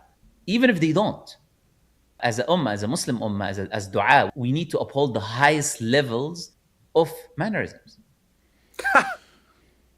Where have you been the past 20 years? 1400. Where have you been the past 14 years? Right. Yeah, this is because this is what you find in Islam. You do have these, yes, in Muslims. I mean, you do have this in the Muslim. Yes, have the best manners. And look, what do you mean? You're going out and slaughtering people and taking their wives and taking them back to the tent and banging them and turning people into sex slaves and beating the crap out of women. Yes, we got the best manners. Oh yeah. But we don't eat pork. Yeah. I mean, that's what I'm saying. If you can do all the stuff that Muhammad did, I'm going to bang that little child bride. Yes, and remember, if you bang your child bride and then you divorce her, then before she marries the next guy who wants to marry the prepubescent girl, then she has to wait 3 months. And then they're talking about the best of manners. And it's like, well, guess what? It sounds like in Islam, what you do is you just have the worst behavior and just rename it the best manners. Okay, well, if Muhammad could do that, why can't Korah do that? Why can't Korah said, talking to people like this, that's what we're just calling that the best manners now because that's Islamic manners. Where are you getting this, dude? Can't have it both ways. Yeah, it's like the some of the ortho bros, when you press them on this about swearing and give me the swear list in the Bible. Which swears am I not allowed to say?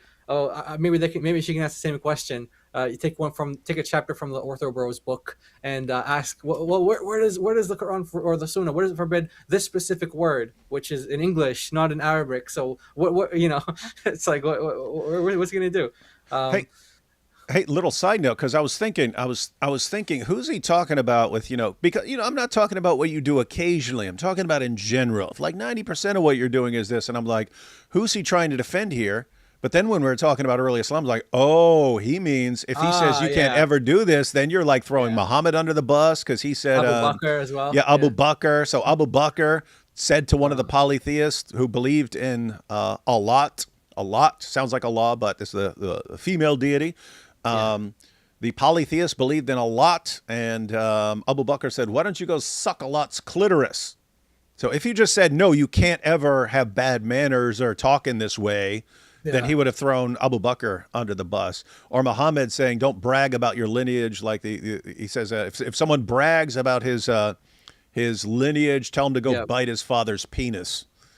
And so it's like, okay, Muhammad himself, you can't. So he said, okay, it's okay because it's once in a while. It's once in a while they talk like this. Just don't make it regular. Okay, good to know. Good to know. Thank you. But I have to say, he's got a point there because you have people who will use. Matter of fact, okay, he's smart. He's being smart right now. When you say, hey, you can't talk like that in Islam, that's the justification. And what they'll do is they'll say, oh, see, Muhammad did that and Abu Bakr did that. Therefore what? Therefore, we can do it all we want. Well, no, because they weren't doing that all the time as far as we know. And so can you be doing it all? You need to be able to defend, is this how you just respond to people in general? You know who else like Sam Shamoun's like that, right? Like every person who says one word of questioning anything he says, he starts talking about the mother being a whore, your mother's a whore, and blah blah blah blah blah. And he's like, oh yeah, well you got the the whore of Babylon and stuff like that in the Bible. People were this sort of language was in very specific cases. It wasn't generally how you communicate with anyone. But it has the same mentality. Here, I can defend it in this one instance. Therefore, it's okay to do constantly all the time. Yeah. And so he's preempting that. Okay, that's smart. Yeah, that's smart. Smart. I've seen Muhammad Hijab use that hadith, and I've also seen Libiano, the one about Abu Bakr, and the language that he used there. So yeah, these guys, he's aware that this is the defense. And I'm sure that came up in part of the comments as well, as a way to defend. So, yeah. This is how the people who were doing da'wah, which are the prophets and the messengers were. This is the characteristic and behavior that we need to take. Otherwise, do not do da'wah. Do not do da'wah. Go do something else. If you have who are you, the da'wah policeman? Who do you think you are, dude? Issues with mannerisms, if you have issues you wish you were Korah, dude. Addressing people, this is not something for you. Nobody's asking you to be perfect, but this is not for you. You're going to do more harm than good by doing this. The even bigger issue is that we have individuals justifying this behavior. I think this is a bigger issue than the issue itself happening, is that you have Muslims say, oh, it's okay. No problem. That's true. They're this, they're that. I just got a message that in Avery's discussion with Ali Dawah, I guess he was kind of like sitting down. He was working on a thumbnail, and the thumbnail was correcting Muslim letters. So I guess Ali Dawah was working on a video response as we speak. Oh, this is going to be fun, man. This is going to be some fun stuff. We're going to get a couple nights of this Dawah, a couple weeks probably. Oh, this is going to be awesome stuff, man. Yeah. This is going to be awesome stuff. Oh, man. That's good funny. To know. Good times. Young, so it's okay. They can do it. They're Muslims, so we're going to defend them. He's right though. When people will play the Korah clip where she's just dropping F-bomb after F-bomb, and they're saying some of the nastiest stuff there is, people go, "Oh, but she's young. Oh, but she's young." That's what they do. Yeah. And they're giving all sorts of conflicting things. Some are saying 22, some are saying 19, and this and that. And it's like, wait a minute, aren't you the guys that say a 6-year-old, a 6-year-old's a grown woman, or at least a 9-year-old's a grown woman, and she's 19 or 22 or whatever, and well, you know, she's young. She's young. She don't know any better. Even if they're doing wrong. No. Prophet ﷺ said, "Insur akhaka zaliman aw madluman." Aid your brother if he's oppressor or he's oppressed. So the companion said, if he's oppressed, yes, we'll aid him. But if he's the oppressor, how? You stop him from his oppression. We stop the person from his oppression. We don't justify just because we like someone or someone's a Muslim or they're doing da'wah, is okay, yeah, whatever they do, we're just going to justify that behavior. And I mean, look, this behavior is not only in new young du'at, it's been existing in old du'at as well, and it's clear. It's also the same issue. It needs to be addressed, whether it's the new du'at or the old du'at or whatever. I'm talking about the issue itself, the problem. So people will justify this behavior. For example, you have some people saying, oh, they're very knowledgeable. And they're talking about, for example, the knowledge in Christianity, which I can see in the overwhelming majority of the people. They're so knowledgeable. No, they went to a bunch of objections from basically Unitarians, and then Tovia Singer. Yeah, they go to Tovia Singer, and so they looked at they learn all the criticisms and learn to attack with that stuff without really understanding it. It's like even when they learn anything, even when they learn like philosophical terminology, they're not actually like studying philosophy. It's just, what can I use to sound smart in a debate and so on. And it's yeah. I remember that's what Central Dawah was criticized for, was he was just copying and pasting arguments from, like, you know, Jews for Judaism and, you know, this website and this website. And like you said, they just take from all these different places. I don't know if like anything original to Muslims that they say in terms of arguments against Christianity. Their stupid arguments are like, Jesus and Mary ate, so therefore they ate food, so therefore they can't be God. Like that's like the Quranic level of like powerful refutation. They ate food, so they can't be God. Yeah, powerful dawah. TikTok and this. It's about knowledge in Christianity. They research a few things, learn a few things. Islamically, is this what we consider knowledge? When Abdullah ibn Abbas was addressing the Muslims and saying to them, why are you going to ask the people of the book when we have the book of Allah? Shaykh al-Islam ibn Qayyim, he said, al-ilmu, knowledge, قال الله قال رسوله قال الصحابة. The Allah said, the Messenger said, the Sahaba said. This is what we consider beneficial knowledge. And when you look at these people, early 20s or maybe younger, or even the teens or whatever, and the people are saying are knowledgeable, it's because a lot of people who are watching themselves are not knowledgeable, they're ignorant. So they see anyone, they think this person is knowledgeable. True. Knowledge takes time. He's right on the money there. Yeah, that's actually, he's right about that, yeah. She's talking really fast and she sounds confident. Therefore, she must be knowledgeable. Well, he's criticizing. No, it doesn't mean you're knowledgeable. Well, how do you think Muhammad was able to dupe people into following him, right? He sounded really confident. When he talked to people who actually knew what's in the previous scriptures, they thought he was an idiot. But he's talking to a bunch of pagan Arabs who don't know what's in the Torah and the Gospel, and he just sounded really confident. Oh, I'm in there. Oh, I'm in there. Trust me, I'm in there. I'm all over their scriptures. Yep. Oh, nope. Now we actually ran into some Jews. Nope, they're saying I'm not in there. They're lying. They're lying. Oh, yes, they must be lying because the prophet said so and he's so knowledgeable. Oh, my goodness. And most importantly, wisdom takes time. When you're young, when you're hot-blooded, this and that, you don't get in the forefront and start like... You say hot-blooded? Unless you've spent time... Hot-blooded, check it and see. Got a fever of 103. That with the scholars, the people of knowledge, you've learned mannerisms. You learn mannerisms before you learn the knowledge. Imam Malik, he would talk about how his mother would teach him first. Go and learn manners before you learn the knowledge. So people are separating these two things. No, they're part of the religion. The Prophet ﷺ said, I was only sent to perfect manners. Yes, I was sent to perfect your good character. Make And as sure you you have said, the best character when you're banging the sex slaves that you captured. yeah, that's exactly it. So what Muhammad considered good character is what we consider to be reprehensible. So He was sent as a mercy for mankind. So we cannot justify this behavior that the people are doing. He was a mercy when he was banging his child bride. It's completely unexcusable for these Muslims are trying to justify this cursing, insulting, belittling others, this and that. Prophet ﷺ, he said, ليس المؤمن, the believer, بالطعان. He's not the ta'an, la'an al-fahish al-badi. He's not the one who curses others, insults them, attacks their honor, or... A true believer does not taunt or curse or abuse or talk indecently. Oh, okay. So Muhammad and Abu Bakr weren't true believers because they were both pretty nasty. And wait, I mean, wasn't he like quick to curse his own companions even? Yeah. Huh. And there are some there's some like hadith. I remember I was listening. Brother, he did a show on this one time. Just every time Muhammad would like wake up one night, like, and he was like wake up and just start cursing like some tribe. Like he just like wakes up and start cursing. Like he must have had like a bad dream or I don't know what happened, but he just wakes up and starts cursing. So yeah, this is all he did. Has a filthy language. This is not the believer. And the Prophet now is talking about the believer. Now, let alone a da'i, a caller to Islam, who is supposed to be on a higher standard than the average believer. We need to understand. You're inviting people to Islam. Look, people are looking at you thinking, oh, this is the representative of Islam and Muslims. And then you have people justifying this behavior. They say things like what? I'll tell you what they say. They say, look, we need to give them back the same energy. They do say that. He is correct. That's exactly what they say. So why is Cora talking like this? Why is it touchy? Well, because people were mean, and so she's matching their energy. Okay, all right. Yeah. Well, that sounds good. Yeah. We need to give them back the same energy. Are we Muslims or not Muslims? We have our own manners. Manners that Allah and the Quran taught us. They have their own, like if you even call it manners, some of them. You can't justify this by saying we give them the same energy. Allah says in the Quran, ادفع بالتي هي أحسن السيئة. Repel that which is evil with that which is better. What's best is screaming and cursing at everybody and mocking the 21 martyrs. Yeah.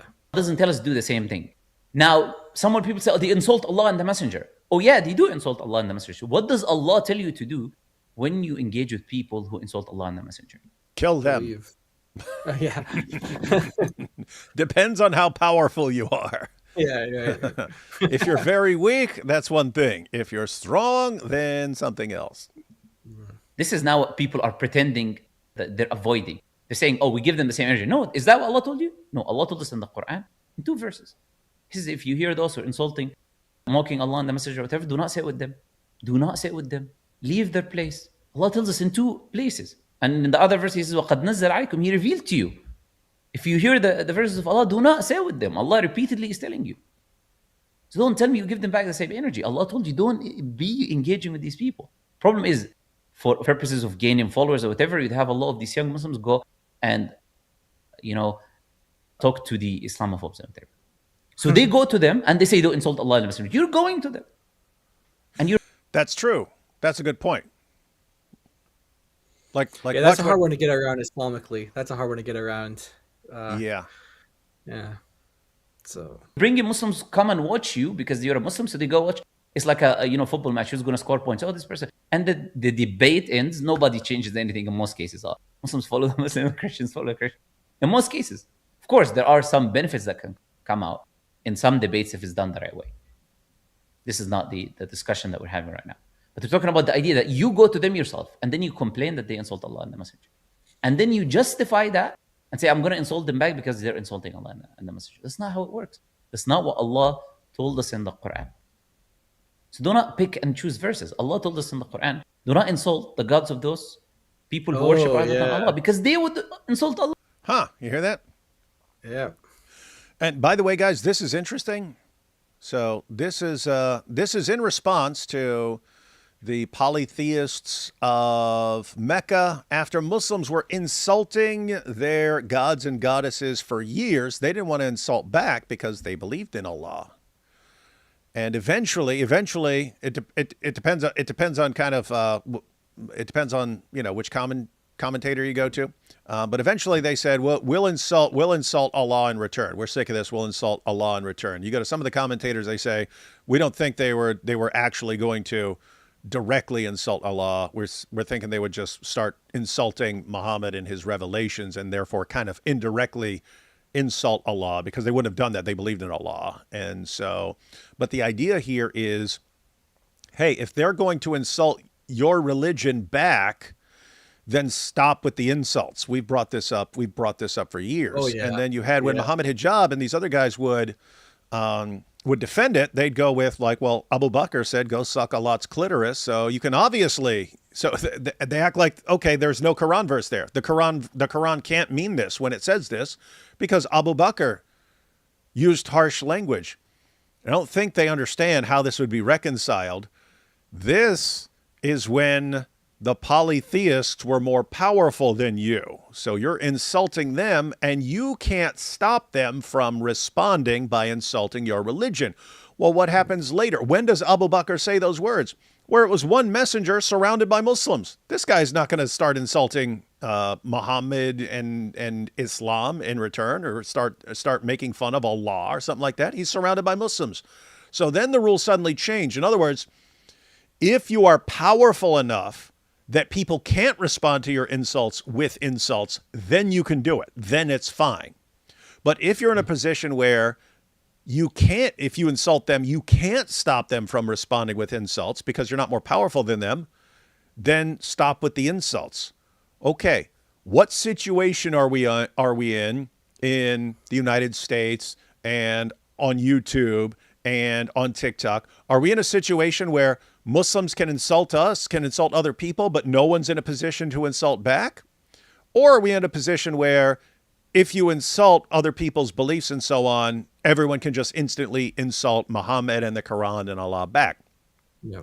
Okay, well, guess what? You're not supposed to be insulting. He's right. He's just wrong about acting like this is a blanket rule. But he is correct. This should, in theory, be applying in this situation. They just don't care. They just don't care. Hijab doesn't care. Ali Dawah, they don't care. The popular Dawah guys, they do not care that the Quran says this. I know because I've been pointing this out for years. They just don't care about this. They like insulting too much. Distribution. You're not supposed to be engaging with these people. You're not supposed to be going and talking to them and then behaving the same way that they do. There's a difference between us and them then. The issue is the people will justify this behavior. How they will justify this behavior? They will go to verses of the Quran where Allah, for example, say that the believers are harsh or firm with the disbelievers. Yeah, harsh and firm means assertive when need be. Who do we have as an example? Allah told us in the Quran, you have in the Prophet Muhammad the best of examples. He's the example for us to look at. Did the Prophet... Okay, so Muhammad's example was... behead people. Yeah. Well, I mean, first, if you're weaker than other people, then, hey, peace and tolerance, peace and tolerance. As soon as you're more powerful than them, then you violently subjugate them and take their women and enslave people and so on. Good, smart. He gets it. Was he cursing and insulting and slurring? He wasn't. So and the people who say this, they know the Prophet wasn't like this. And they know that the default in the da'wah, you have to be showing the best mannerism. Allah says, وَلَا تُجَادِلُوا, do not argue with the people of the book except with that which is best. Now, إِلَّا الَّذِينَ ظَلَمُوا, except those who transgress. Look at the tafsir. This is referring to fighting in war, the people who are going to fight. So they transgress, you'll stop their transgression. It's not talking about cursing and insulting. Some people will go to the seerah and bring an example of Abu Bakr. Siddiq, he said this and did this. One time he said this about the goddess of the disbelievers, the Lat. He said, he won't even say it. Hey, you won't even repeat the words of Abu Bakr. He's ashamed, quit being such a weakling. Yeah, what he said, guys, he said, go suck Allah's clitoris. Now notice, that's what Abu Bakr, Muhammad's closest companion and the first of the rightly guided caliphs and Muhammad's father-in-law because he was Aisha's dad.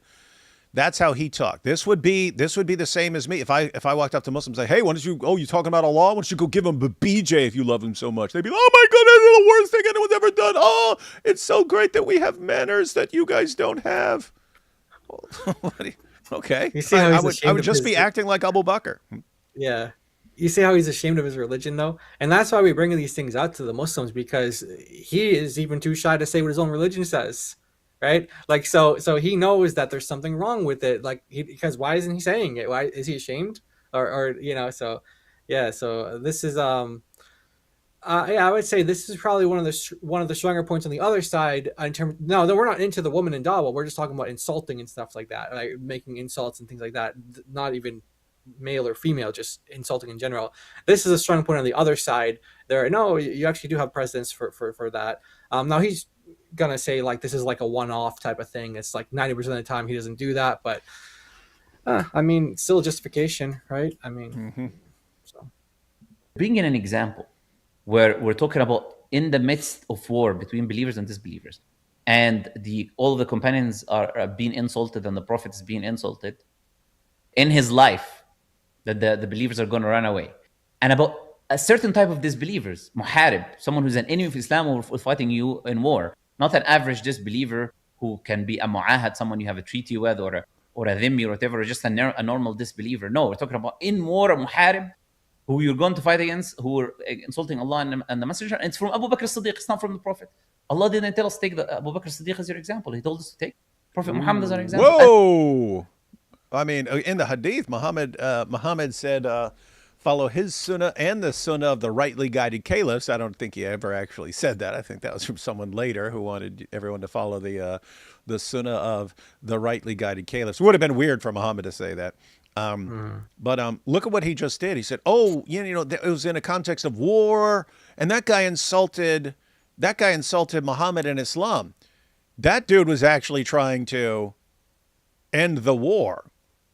And what he said was, "Look, Muhammad, you're attacking your own people here. You're attacking your own tribe and your own city here. You're marching an army. You're marching an army against your own tribe here. There are two possibilities. Either you win and you slaughter your own tribe and you go down in history as the guy who slaughtered his own tribe, or you lose and all these guys are going to stop following you if you lose. So, dude, you lose either way. You're either the evil scumbag who slaughters his own people, or you lose and you're the dope who attacked his own people and lost, and these guys aren't going to take you seriously anymore." That's what he says. Oh, yeah, come on. Abu Bakr could only take so much, man. That's why he said, "Why don't you go suck Allah's clitoris?" But that was the big insult. The guy trying to de-escalate and trying to say, "Muhammad, come on, let's stop the fighting right now." "No, how dare you say something like that? Go suck Allah's clitoris." It's one example in the entire seerah. They will go and stick to that. Oh, look, there is this example void of all of this context. He did this, so I can do this. And it's not that I can do this as an exception one time in my life, like Abu Bakr as-Siddiq did.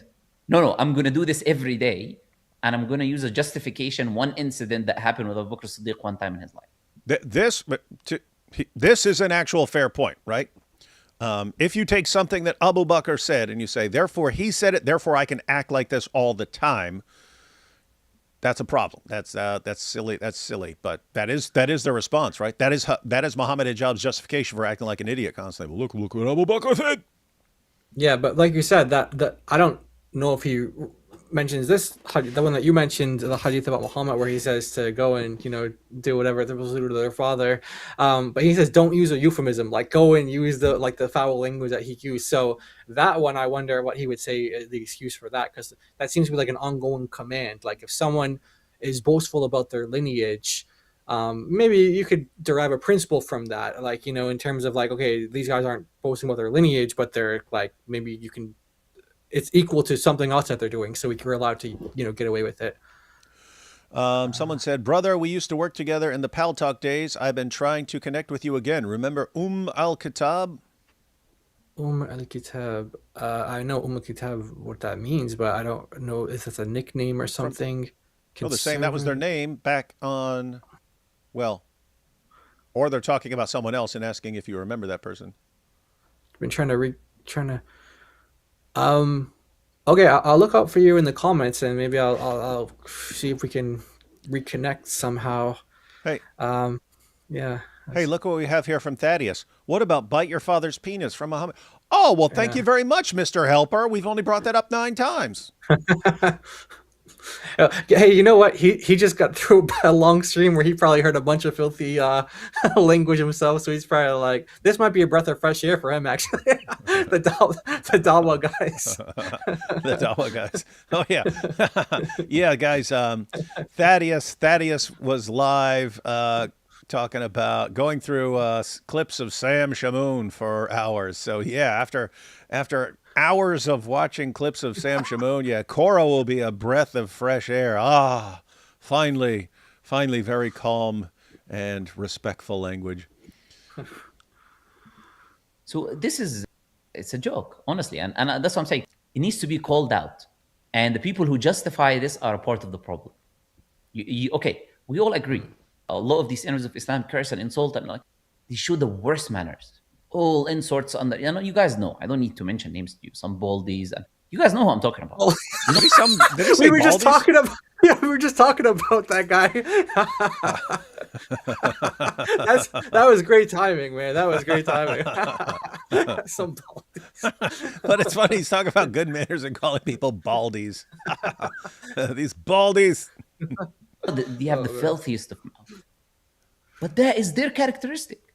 Prophet said that's not the believer. It's not the characteristic of the believer.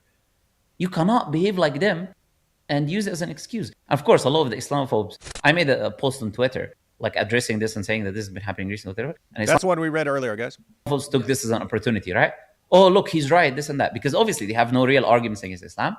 So now they're trying to clutch to anything. We have no real argument against Islam? What planet do you live on, dude? Oh, boy. This guy now he's in Dawah mode, so he's in La La Land. It's weird how they can like make sense, and then once they start talking about like Dawah, like when he starts participating in it, it's like his brain just switches off. Hey, Muslim Lantern. Since you don't think we have actual good arguments against Islam or serious arguments, why don't you join us live and explain the Islamic dilemma to us? We will not insult Muhammad in any way. We will just stick to the Islamic dilemma. And on top of that, I will not insult Muhammad for an entire week, not one word. It's the best deal you're going to get. You're going to do it? Of course not, because you can't answer this stuff, dude. But that doesn't matter, because Allah said that we are the best nation for one reason. We enjoin the good and forbid the evil. We are the best of peoples ever raised up for mankind. Oh man! Hey, there's even there's a variant like reading, not in like the not in like manuscripts or in the text, but like amongst the Shia tradition, and they read the word differently. That it's the imams that are the best. It's the best of imam, like the best imams, and so they actually make the point. They're like, you think these are the best of the nations, like these guys, and they point to like people like Abu Bakr and stuff like that. They're like, you think these guys are the best of nations? Like, no, it doesn't say the best of nations. It says the best of imams, and yeah, so it's actually kind of funny. Like people, like even the Shia, they laugh at that point. That's like, no, that's not what the verse is saying. It's talking about us. It's talking about our imams. Yeah, and I mean, and hey, that's all been refuted according to Muhammad Hijab, because you've got Muslims are the best of peoples ever raised up for mankind. Jews and Christians are the worst of creatures. 98.6, and what Muhammad Hijab say? No, look, you're pathetic, you're weak, you micro pee. The Jews and Christians are so much better than us. Oh yeah, he even quoted Muhammad. Where he said, yes, Muhammad was right about you. He said there would come a time when his followers would be rubbish. That's what you are. You're trash. You're rubbish. He was saying all this stuff. It was classic meltdown. Yeah, he abrogated the Quran right there. So he's. What is this? Manners? Oh, like the manners you displayed, Abdul, in your live when you kept pretending not to see fearless truth who had been waiting first in line for hours? It sounds like Muslim Lantern. Deen al-Nasiha, as the hadith says, the religion is given advice. And that we are the best nation because we advise one another. If someone is doing wrong, we'll say they're doing wrong. These people should, the non-Muslims will see that, look, we call out that bad behavior that happens within our ranks. Now, when you look at them, they support each other. They push each other further. When they show this behavior, they justify it, make excuses for it. We cannot be like this. We just is that what Thaddeus just did? Was he making excuses for? Thaddeus just did like an 8-hour live stream exposing some terrible behavior. No, they just stick together. Yeah. We call up. So what he's saying, it's true for some Muslims, but most Muslims don't do this. That's why this is so surprising. That's why we call this Dawah Wars, because it's not Dawah Wars has become the norm, but it's like certain circles of Muslims that don't do it amongst their own. And I'm sure he wouldn't tell on his own. Like maybe he's friends with Daniel or something. That's why he didn't want to go. I don't know what his deal was with Daniel, but for whatever reason he didn't want to sign Jake's contract or whatever, his fatwa. So it's only certain Muslims who kind of police certain Muslims. It's not like that's like every Muslim is like that. Yeah, and again, it usually seems to be, oh, he's from this other group, so we'll call him out. Why? Because we don't like that group. Yeah. But if it's your guy from your group, you don't do it. Or this person's getting more attention than me and becoming more popular, therefore I'll go after this person. So it's interesting that's what came to most of the Muslims' mind immediately when he did that X post as well. That was like the first thought in a lot of, well, at least in the comments, that was a predominant comment, and the thought was that he's doing this because he's jealous. And that's even what Jake is basically kind of insinuating. He's like, you're not doing this for principle, because if you were principle based, then you would condemn Daniel. So yeah, that is kind of what the Muslims are thinking as well, that he's not doing this for the right reasons. He's doing it because, they're getting more popular than him or whatever. Maybe they sound more intelligent than him. Maybe that's true. I don't know. But he's, according, at least the Muslims, they're accusing him of that. So who knows? This behavior, clearly, we say this is wrong. And I want to make something very, very, very, very clear. It's very important. I want to make it clear. Don't get me wrong. I'm more than happy that a lot of youngsters are, trying to get involved in the da'wah, invite people to Islam. Wallahi, I'm happy for it. And this is the future that we need. We need people who will carry the torch. We need new Muslims who are engaged in da'wah, but in the right way, in the right manner. As Allah says, "Qul hadihi sabili." Say, "Oh Prophet, say this is my way.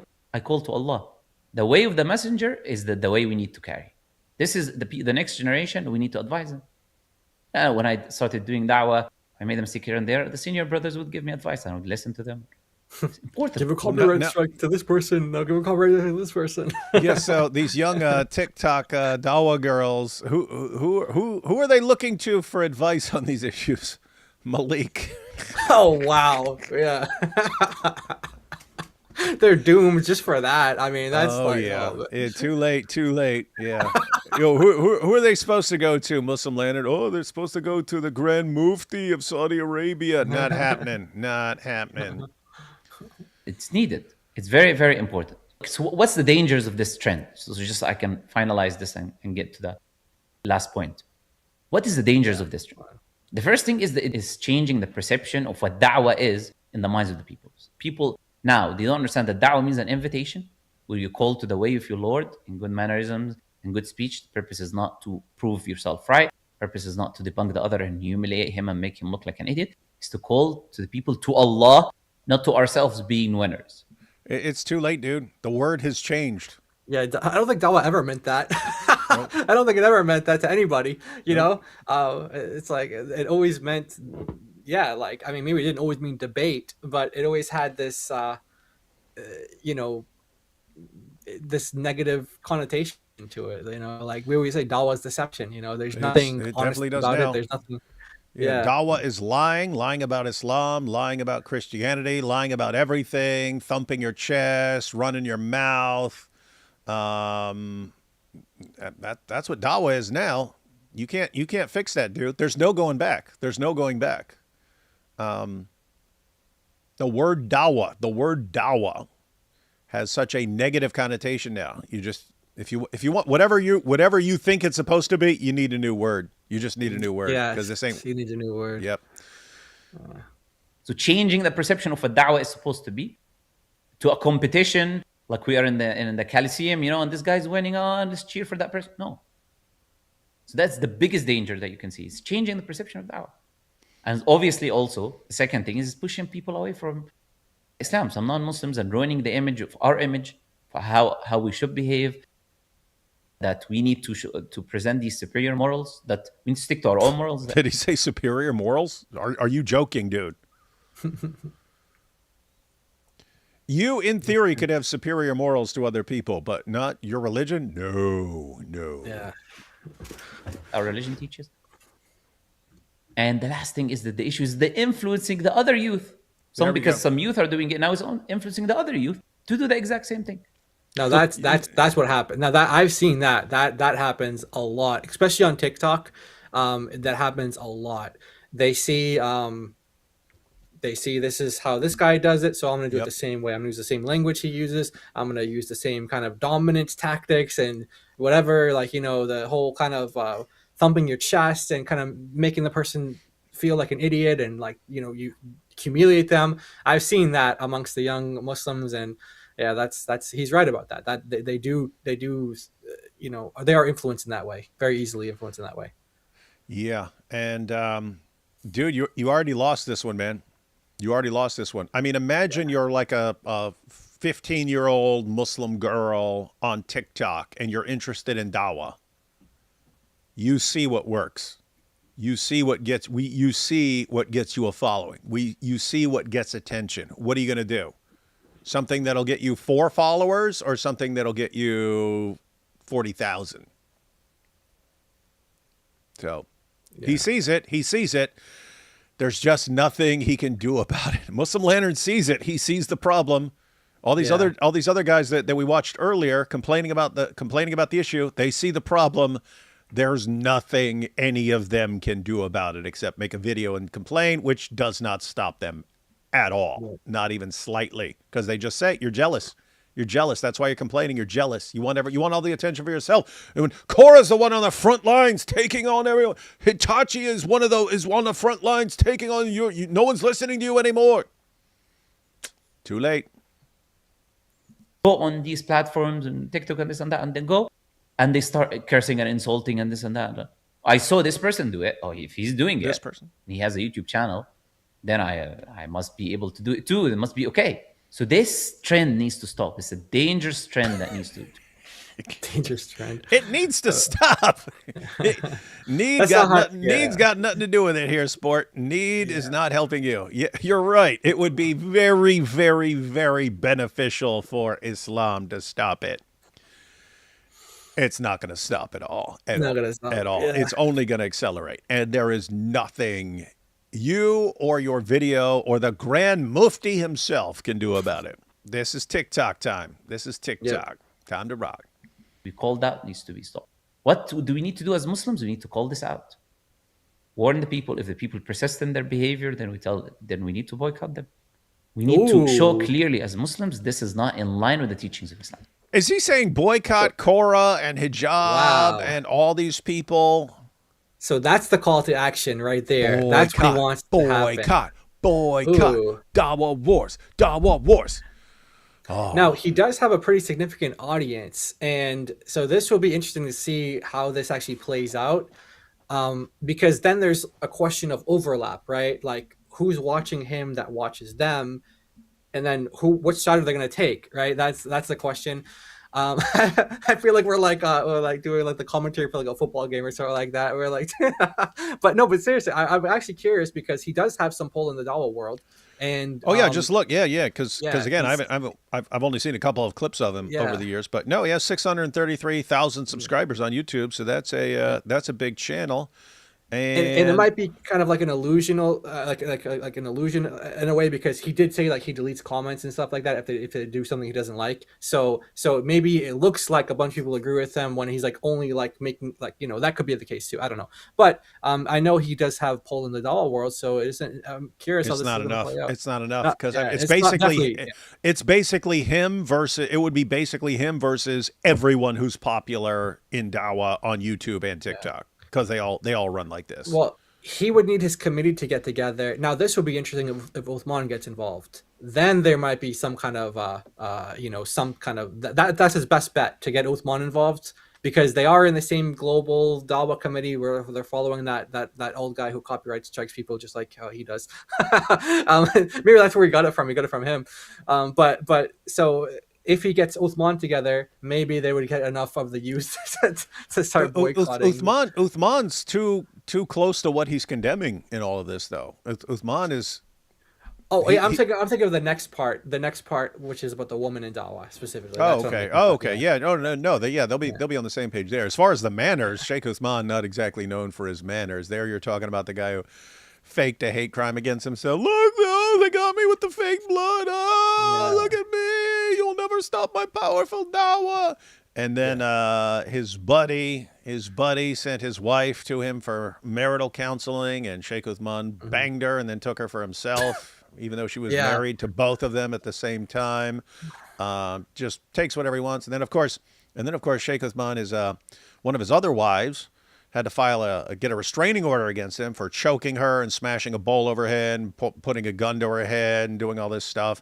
And so, I mean, now maybe Muslim Leonard here will be like, yeah, but he's not like that all day. He's just like that sometimes. But yeah, I'm guessing he'd have a problem with some of Sheikh Uthman's antics as well. So I don't know how much this getting together and ironing this out is going to work for him. I think he's stuck. I predict what he's saying goes nowhere. Other Dawah guys who are just objecting, and what you're saying, if he's just going to object to women in Dawah, there he might have a lot of people. I still don't think they can stop them. The TikTok, and this is the huge reason, right? Because we've seen it over and over again with these young Muslim women and the reverts and so on TikTok, and they start, you can't tell me what to do. You can't tell me what to do. You can't tell us what to do. Okay, well, guess what? They're setting the example for the new generation of young Muslims coming up. And what's the example? These guys over in Saudi Arabia can't tell us what to do. These guys with these accents can't tell us what to do. They don't call the shots. We're on TikTok. Look at my following. Look at my following. If you get enough following, the rules do not apply to you. That's what young people are learning. And I don't see how they can stop it, man. They're doomed. They're doomed by social media here. You're stuck, guys. And like I said, someone might have, look, I'm not perfect. Sometimes I would, in my da'wah, make a mistake, not show the best behavior. I'm a human being. It happens. However, we're not talking about the exceptions. We're talking about the general rule. We're talking about the general rule. Nobody's perfect. Now, if someone is in most situations, he is not good in his behavior, he curses, he insults, then da'wah is not for you. I'm sorry to say, leave da'wah and go do something. Bye-bye, Muhammad Hijab. Yes. Da'wah's not for you. So you understand what we need to do, brothers and sisters. Now, the last thing I'm going to talk about, and I know some people are not going to like what I'm about to say now. Okay? But I don't say that's an things understatement. for the sake of the people to be happy or not happy. What I already said, some people are not going to be happy with. But what I'm about to say is also, we'll have people that are not going to be happy listening to. But your job's not to make people happy. Your job is to divide the ummah. Get to it. Right.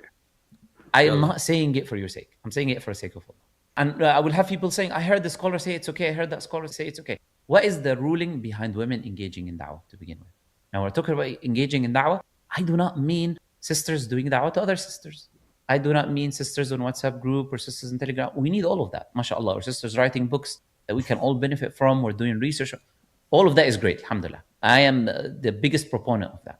I'm talking about sisters doing this idea of tasaddur, where they are in the forefront of the da'wah, engaging with men and doing da'wah here and there and going on channels and making YouTube videos and lives. But they wear niqab, so what's the problem? What is the ruling behind that? It is not known that any female Sahaba would go out in the midst of non-maharim, of other Sahaba, and would start giving them da'wah and lecturing them and this and that. If I'm wrong, you're welcome to show me examples of Sahabiya women that would go out in the midst of other Sahaba men that are non-maharim, and they will stand and they'll on a podium or whatever, and they will start giving them lectures. And come on, man, you know that hadith where Aisha, she went over and stood in the midst of all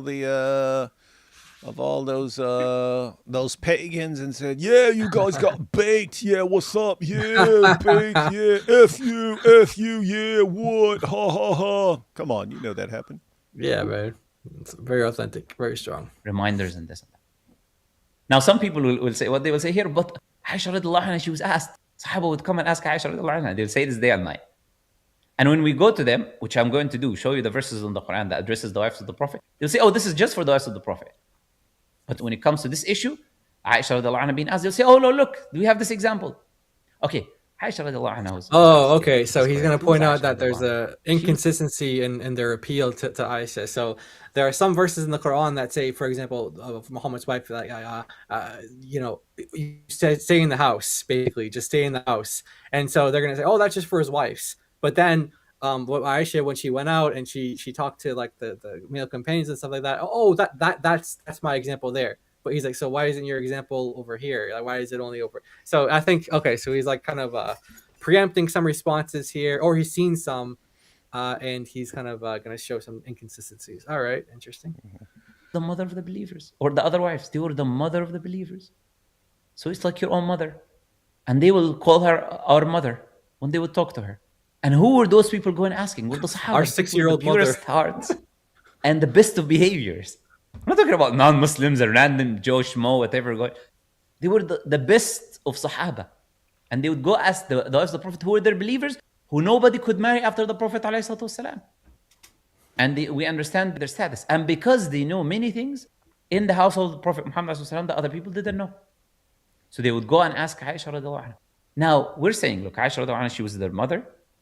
They were the Sahaba, the best of mannerisms and hearts. But not just that. Allah tells them in the Quran, وَإِذَا سَأَلْتُمُوهُنَّ مَتَاعًا فَاسْأَلُوهُنَّ مِنْ وَرَاءِ حِجَابٍ. If you ask them for something, ask them behind the barrier. The wives of the Prophet. That we're saying, these are people with the best of hearts. They were the mothers of the believers, but Allah is still saying, ask them behind the barrier. Allah says, ذَلِكُمْ أَطْهَرُ لِقُلُوبِكُمْ وَقُلُوبِهِمْ. That is more pure for your hearts and their hearts. Who are we talking about? The wives of the Prophet ﷺ, the best women in this ummah, and the Sahaba. And of course, the wives of the Prophet are the examples for the other sisters, for the Muslim sisters. Wrong. Korah is the example for other Muslims. And Itachi. It's like the Sahaba are examples and the Prophet is our example. The wives of the Prophet are examples for the women. Allah tells them in the Quran, وَقَرْنَ فِي بُيُوتِكُنْ, and remain in... Oh, yeah. Hijab. I'm saying it because it's right on the screen because I haven't read through all. He had one long post on X, but I see it. He's bringing up 33. So yeah, sounds like he is responding to Muslim Lantern here. Dawah wars. You know what? I've noticed this is that Muslims, because I don't know, there's not a lot of Muslim channels that are doing what we do, and we kind of get all the views together and show like the actual Dawah wars, like here's what this side is saying, here's what this side is saying.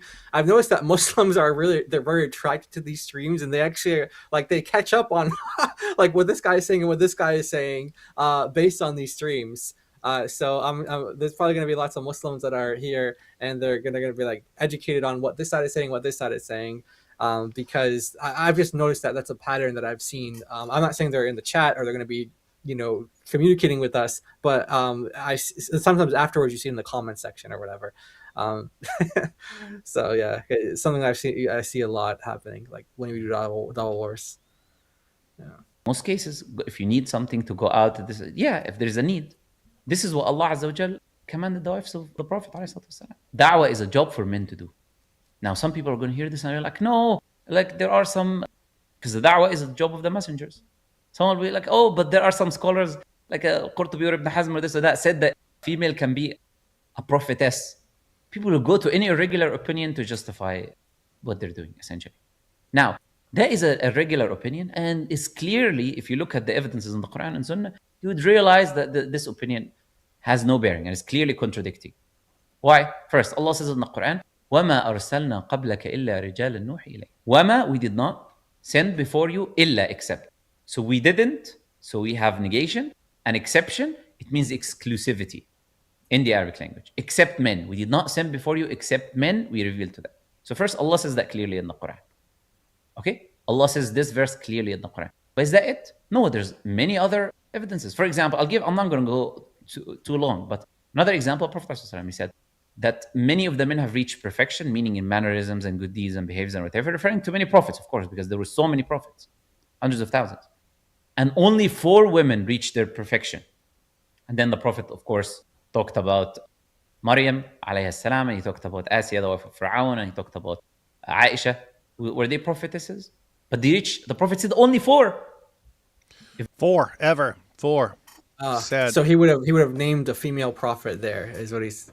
Okay, that's a good point, actually. Yeah. Yeah. So if only 4 women ever were really, really good, obviously that would have been a perfect time to say, oh, and this woman who's a prophetess, but didn't. There were women prophets. They would be mentioned. And the Prophet was speaking about women of the past and women of today.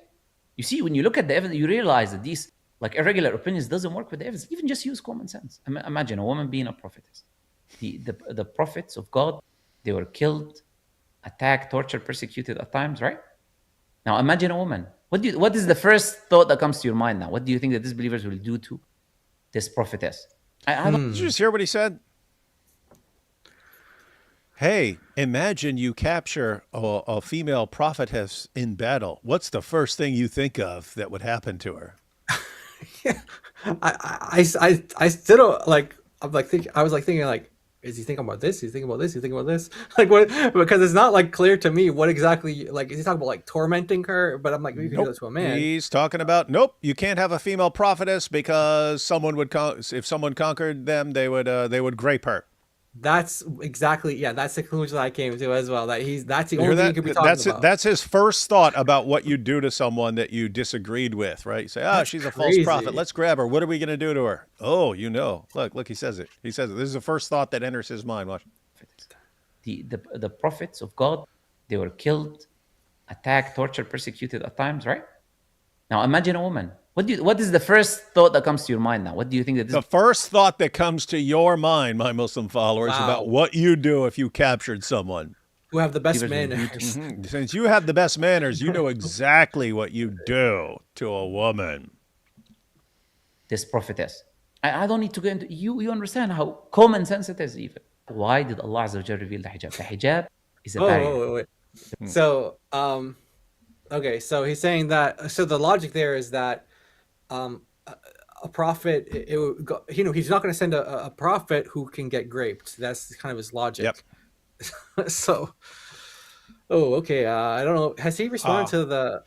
No. To what? Has he responded to what? Because I guess our point, Muslim Lantern, things can happen to a male prophet as well.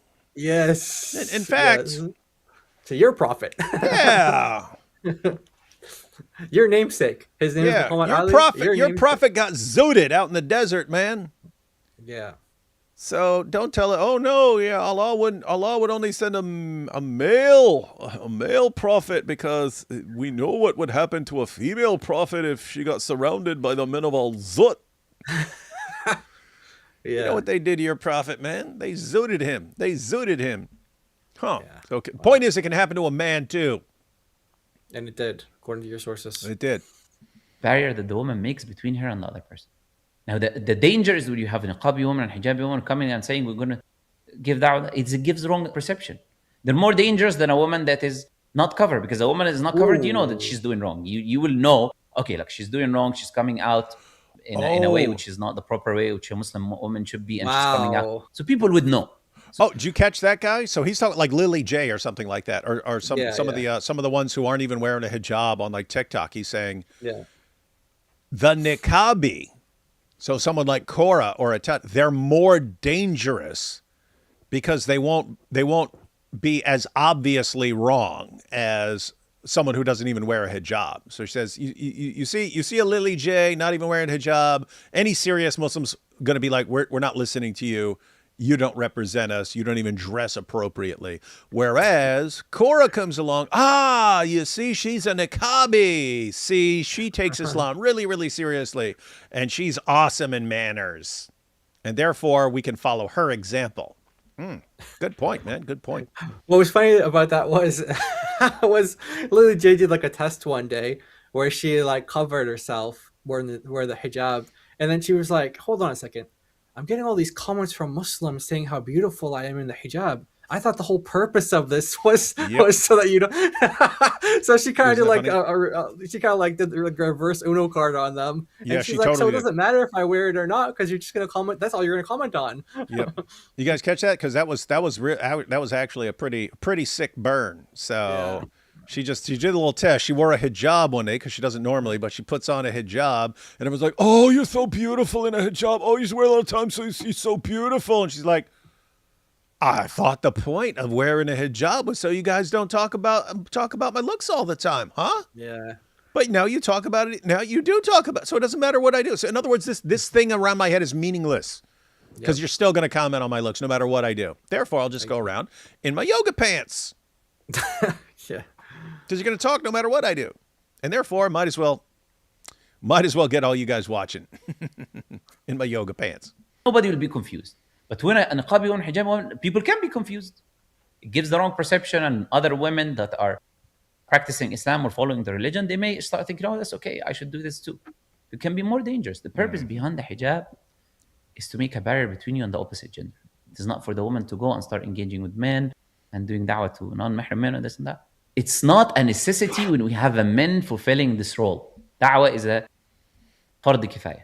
It's a communal obligation. When we have the men fulfilling this obligation, it is not a necessity for the woman to come and fulfill that obligation.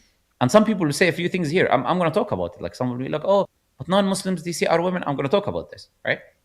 But we have a communal obligation now that is Better hurry up. Your video's almost over, man. being fulfilled by the men. So we don't have the need for this. And you need to understand, for a woman, especially for a woman, it's for a man and for a woman, but especially for a woman, haya, shyness, is a part of your iman, is a part of your faith. And da'wah requires sometimes to get involved in sensitive topics, right? It requires sometimes a level of firmness with the person, sometimes a level of softness. These are not fitting for a character of a woman. You hear this? He's talking about sensitive topics, right? So sensitive topics, and sometimes you need to be firm. Yeah, just imagine you got one of these TikTok Muslims, and we start saying, hey, why'd your prophet get zooted? What's up with the men of al-zut? You want a woman talking about that stuff, man? You want a woman talking? Or what if you're talking, it's like, hey, why is your prophet always covered in semen? Care to explain that? Huh? Want to explain why your prophet's covered in semen? You want a TikTok Muslim having to answer that? Why's your prophet banging a 9-year-old girl? You want a woman to have to be talking about that? What's up with Muhammad taking all these women as sex slaves in the early Muslim community? Well, what's up with that? What's going on there? Hey, what's up with Muhammad taking the wife of his own adopted son after causing the divorce by lusting after her? You want women da'is to have to talk about that? That what you want? Of course not. Let the men answer these things. Says, فَلَا تَخْضَعْنَ بِالْقَوْلِ. Do not incline in your speech. The person who has a disease in the heart will incline towards you. Even the voice. You know, Allah in the Quran says in the verse of the hijab, وَلَا يَضْرِبْنَ بِأَرْجُلِهِنْ. Do not let them not hit with their shoes, make noise with their shoes, because then people will start to be attracted to them or think about them. Noise with their shoes. So it's even like footsteps now. It's not even like what they're wearing. It's like even your footsteps. I hear the footsteps of a woman. I can't resist. That's crazy. Oh man. Shoes, let alone now talking and your voice and laughing and Allahul Musta'an. Imagine, even in the acts of worship, when the women go and do pilgrimage, when they do labbaik Allahumma talbiyah, labbaik Allahumma labbaik, the hadith would say they would lower their voices with it. Would do it quietly. If the imam makes a mistake, the men would say subhanallah, would raise their voice. The woman would make a clap. She wouldn't even speak in the prayer to correct. That's what the Grand Mufti said. I wonder if you got that point from him. Yeah, that's the same thing that the Grand Mufti said. Saudi Arabia. Okay, interesting. Your Grand Mufti doesn't call the shots here, buddy. Nice try. Copying the response of the Grand Mufti, like that's going to work on TikTok. Come on. Why is Allah making these rulings in the prayer? Wouldn't it make more sense that Allah say it's okay in the prayer, say Allahu Akbar? That is for Allah to say do this, rather than it's okay to go in a YouTube channel or whatever in front of everyone and start talking, chit-chatting with men and doing that. Which one is like, subhanAllah, people need to understand. This is common sense at this point. For a Muslim woman, always the more hidden the place for her, the best it is for her. Now, people may, look, I'm bringing you the Quran and Sunnah. You don't like what I say?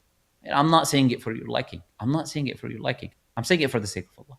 If you are a person who fears Allah, who believes in Allah and the Messenger, wants to submit what the Quran and Sunnah say, here's what it says. You know, in the prayer, the Prophet ﷺ would say the best rows for women are the ones in the back, and the worst are the ones in the front. Why? Because women in the back.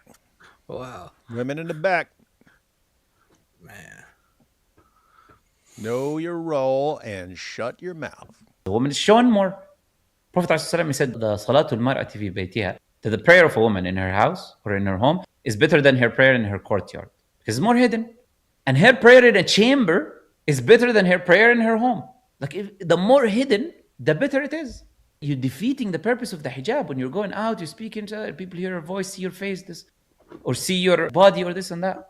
Especially in this day and age where your sisters, you know, AI and what people can do with pictures and images and all of this stuff.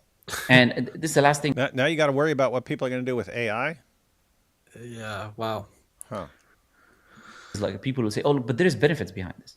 It's benefits because the non-Muslims will see, look, our women are there, they're doing da'wah, they're doing this, they're doing that. Our religion is based on what Allah said and the Messenger said. It is not meant to please the standards of the disbelievers, of their feministic standards, and please them. Oh, okay, they're okay. They'll never be pleased, as Allah told you, until you follow the religion. When we stop presenting our... Yeah, quit trying to please us when we will never be pleased until you leave Islam. Sisters in the da'wah, this is what we're doing, right? Oh, they're saying that our sisters are not in the da'wah, so we start pushing them out. Start doing what they want us to do. Our religion is not based on ends justify the means. Our religion is based on what Allah and the Messenger commanded. Now, someone will say that this sheikh said this, that sheikh said that. Look, I brought you evidence from the Quran and Sunnah, and I'm giving this advice for the sake of Allah. Whoever takes it, may Allah Azza wa Jal... You don't just have to worry about this sheikh or that sheikh. You got to worry about Muhammad Hijab, buddy, because he's about to put you in your place, sucker. Them and increase them. Whoever will continue, like I said, some people will continue in doing what they're doing in the end. And I'll ask Allah Azza wa Jal to guide them all. I mean, there's nothing really that I can do except to bring evidence from the Quran and Sunnah and clarify to the people. Because I know there are sincere people. There are people who will sit down and listen and hear the evidence and be like, okay, this makes sense.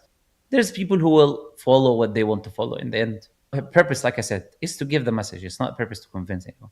May Allah Azza wa Jal make it easy for all of us. And I really hope, I sincerely hope that we have a new generation of young du'at are doing things the right way. Allah. Never gonna happen, dude. I really hope. This is the last few seconds. Oh my goodness, I can't believe. I hope we're gonna get a young generation of da'is who do things the right way. Oh my goodness. Nothing will make me happier. And I'm always worried if people be prepared to be really miserable for the rest of your life. And we haven't seen it with you so much, but I mean, we saw Sajid's entire demeanor change over the years from kind of happy and upbeat to just like miserable because of what's going on in Dawah and the people representing Dawah nowadays. I mean, new on the scene because you gotta watch and see what they do. But I really, really hope that we start having these new du'a, new Muslims do things the right way. May Allah Azza wa Jal grant us all guidance and sincerity. Assalamu alaikum wa rahmatullahi. Powerful. Welcome to Fantasy Land. Population 1. Well, I guess 2, because you got the Grand Mufti. Oh, boy. All right, guys. So the last thing we're going to look at, we're just going to check out Hijab's response to all of this, because he's the only one that matters. Women in Dawah should just use whiteboards. Take a couple super chats. He might. He might. I wonder what he would say about that. Can women do some TikTok Dawah if they only use whiteboards? Correct me if I'm wrong, but I thought women in their religion aren't allowed to speak without permission from their father or husband, and especially about the religion itself, or did I read it wrong? I'm not sure what you're referring to there. In my first super chat, auto-corrected to put Gia and not Jai. Yeah, we knew that. Oh, yeah, we're just messing with you. We weren't thinking, yeah. I meant no disrespect, Jai. Love you, my brother in Christ. Hi, Pink Mike Winger. Oh, yeah, so you're trying to be nice, buddying up with Jai, and then insulting me. You've learned nothing from Muslim Lantern talking about manners. Didn't Malik leak about Muslim Lantern and the smashing performance he did? Oh, yeah, that's right. He did, yeah. I wonder if we're actually, because he's coming against really Malik here, so I wonder if it's going to cause some more Malik to leak some more. Yeah. All right, guys. So we know what needs to happen. Yep. Everyone needs to say, yeah, Malik, what are you going to do now? Muslim Lantern schooled you. He put you in your place. There's nothing you can do to respond to him. You will never be able to put him in his place. You have nothing on him. Oh, what fun times. He who must not be named. That's from Harry Dawah and the Philosopher's Stoner, right? Yeah. The Philosopher's Black Stone. Did you really go without making any zut jokes while with Ryan? Yeah, I think I went the whole time. That's one of the low points of my life is failing to make a zut joke. Just as the lefties have, the Dawas are eating their own, loving every second of it. Yeah, it's just getting started still. Tell me where Korah hurt you, Muslim Lantern. Show us on the doll. If Muhammad is a mercy, what does wrath look like? Dude, that's what we're Absolutely. saying. They just redefine words. Like, so when you say best of manners, they don't mean what you think best of manners means. Law is able to make people who multiply, but he has no partner, so he can't multiply. Law is able to make people who eat food, but he is solid, so he can't eat food. Conclusion, he is not omnipotent. That's a good point. So, seems Korah may be right about Allah not being omnipotent. I love the Harry Potter movies. I haven't read the books, but I want to. Did you guys hear about the TV Harry Potter series? People hate it. No, I'm not familiar with such things. I saw probably, I don't know, like half the movies or something like that with my family. Ali Dawah says women should do Dawah. Ali Dawah says women should do Dawah. He disagrees. That's good. I can prove sola. What's messed up is they want women doing Dawah because they want young women listening to them and converting, because as Muhammad Hijab said, the revert women take it best. Yeah. That's Muhammad Hijab. I can prove sola scriptura. The Quran calls Christians people of the book, not people of the church. Unrelated to this, I finally caught alive. That's good. Powerful point. Yeah. So, by the way, I was just looking at Muhammad Hijab's his ex. I don't know if he's posted more since you've last seen, but he's got like 17 posts about this topic. So he doesn't know how to do threads either. Like, you know how like people do threads, it's all in the same continuous one. He didn't actually do that. He just did like one after another, thinking that's what a thread is. So this guy's losing it. He's losing it. These are fun times. Yeah. Yeah. Let's see. Dawah drama. It's like watching Springer in the 90s. Yes, it is, but more fun. Product idea for Ali Dawah. Whiteboards for Dawah women. Yeah, he should be marketing those. Let's we have. David, invite Adam Seeker to these streams. We could. Let's see. DOC versus 20 or less Muslimas on the Dr. Dav show would be epic. Yes, that would be epic. And Allah, only amazing God said Allah begets Muhammad. Isn't it a great day to commit shirk? Is that what he said? Did our Muslim friends say that Allah begets Muhammad? That's interesting stuff. Good to know. Good to know. We're learning about Islam all the time. So Allah is not omnipotent. You could call him Father before the Quran. All kinds of good stuff. All kinds of good stuff. All right. So what do we have left? Just these. Let's check out from our good buddy Muhammad Hijab. He had one long post here. Okay. Let's see. We'll kind of speed read it because we've been going for a little while here. Kind of speed read this one. Thread. Okay, thread. The claim that Muslim women cannot engage publicly online contradicts clear prophetic precedent. And Sahih al-Bukhari 6228. What? Engaging publicly online contradicts. How does that make any sense? There wasn't an internet in this. You guys hearing this? The claim that Muslim women cannot be on TikTok talking to people contradicts prophetic precedent, because we know that Aisha herself, the mother of the believers, that even she used to go on TikTok. How could you not know this? Are you stupid? Wow. In Sahih al-Bukhari 6628, a woman from Qatham publicly sought a fatwa from the Prophet during Hajj, blah, blah, blah, asking if she could perform Hajj for her elderly father. He affirmed without reprimand, so therefore women can go on TikTok and show themselves all they want. Wow, that's his reasoning? That's powerful Dawah reasoning. Similar hint, blah, blah, blah, interjected boldly in post-conquest Abaya gathering, questioning conditions and her husband's conduct, met with patient guidance. You see? Wow. Asma spoke as women's representative before companions, eloquently advocating their share in rewards. The Prophet praised her. Al-Kansa recited poetry publicly in his presence, encouraged with blah, blah, blah. Women questioned him directly on Eid and his teaching sessions, all without rebuke. So this is talking about like women questioning him and so on. These Sahih narrations establish that dignified, beneficial public speech by women for fatwa, advocacy, and education, blah, blah, blah, is modeled in the Sunnah. So here's response to Muslim Lander. Regarding Quran 33:33 and the instruction to stay in your homes, most scholars hold that this verse was specific to the Prophet's wives. Even there, the Kirat of Waqar. Hey! Oh, he's bringing up variant readings. Dang. Almost thought he, man. He was bringing gems. almost thought he was bringing up whack ass for a second. From Kirna emphasizes being in a state of peace and dignity rather than strict confinement. Aisha, may Allah be pleased with her, found her own exceptions through public scholarly engagement in other roles. In our era, maslaha, public interest of female scholars, educators, and role models online is evident, guiding sisters, countering fitna with knowledge, and fostering community resilience. Denying this deprives the ummah of half its potential. We cannot complain about feminism while restricting conservative women, thereby pushing them toward it. Though, so there. Wow. If we complain about feminism, but we restrict good Muslim women in their niqabs, then we're going to push them towards feminism. So just got to let it all hang out, ladies, according to Muhammad Hijab. Yeah, that logic is going to... he's not going to be consistent on that at all.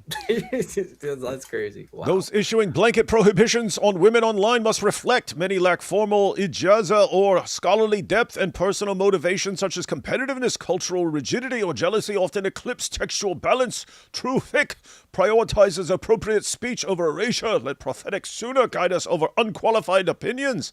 Well, this is interesting. The Grand Mufti of...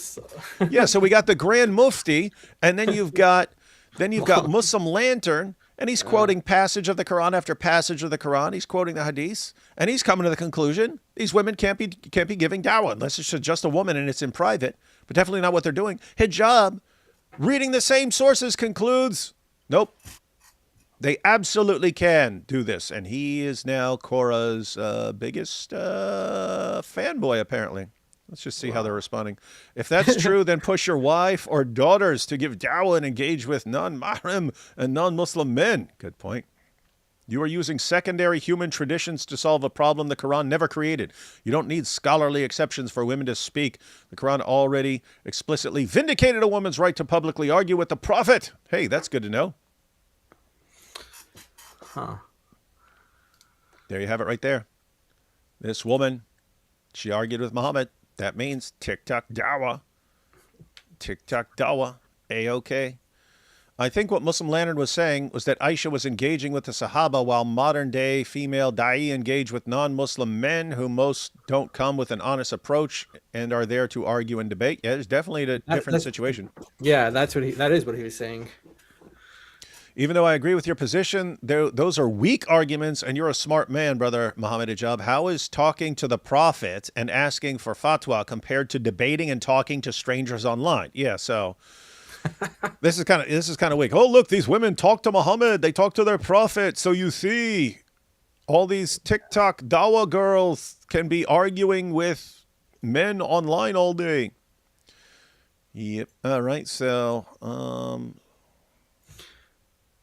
Hakikachu is spreading viewpoint against women's education. He needs to see this. Oh, yeah, Hakikachu. He has a problem with them even being educated. Hey, what is this mess right here?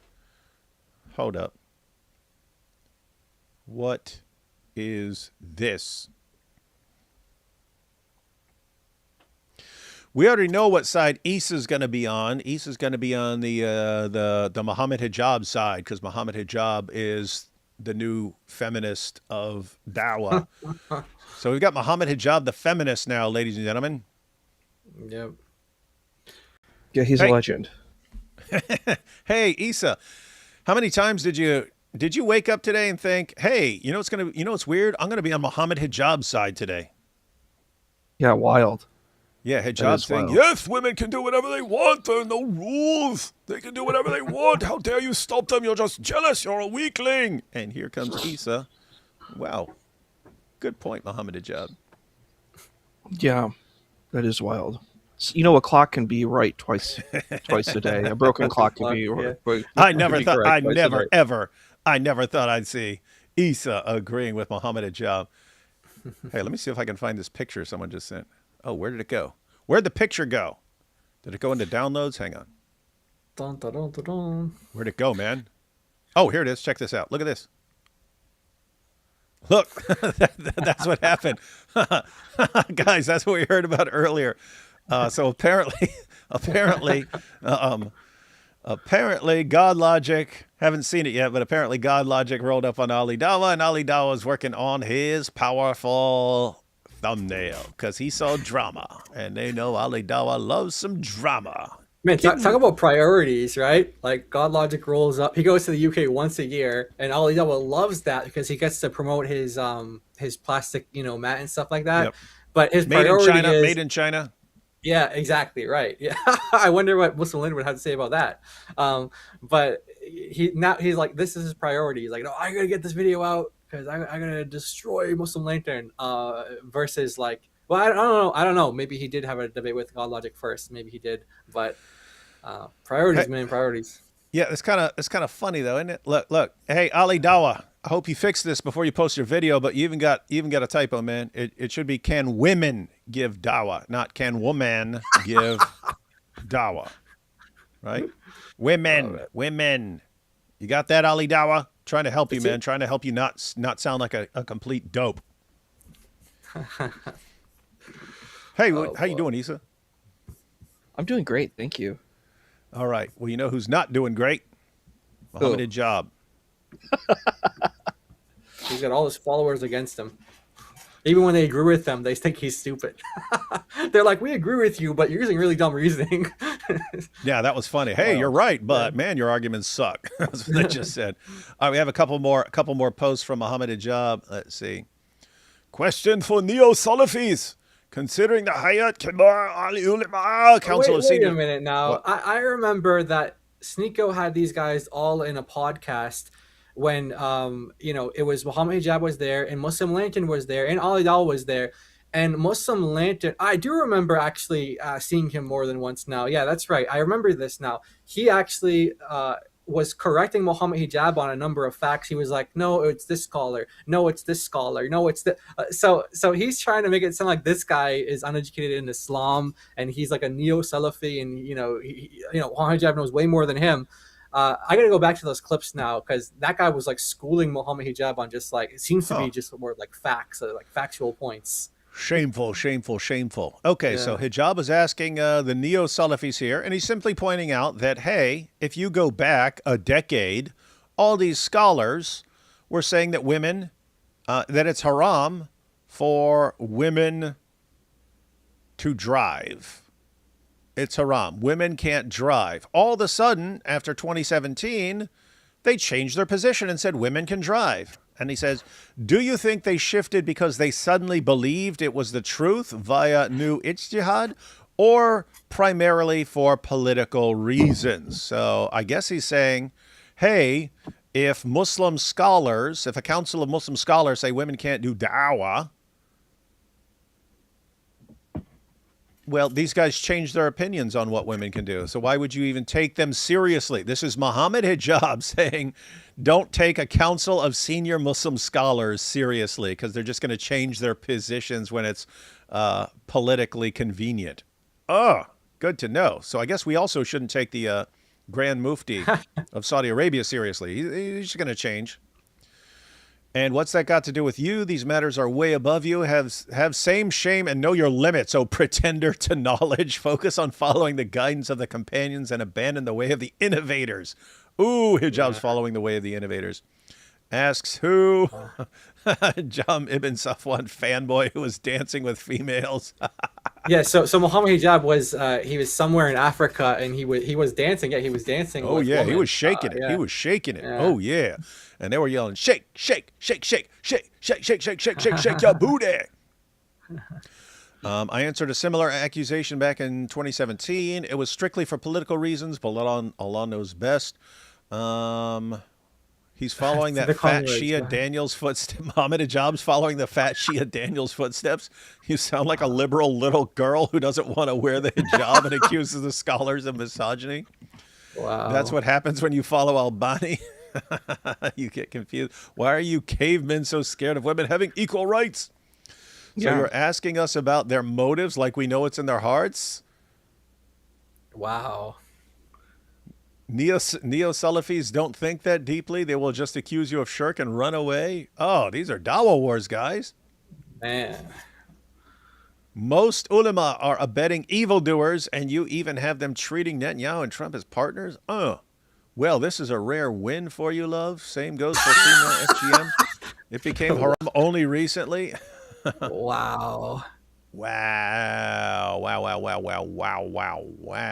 These Crazy are good stuff, times. man.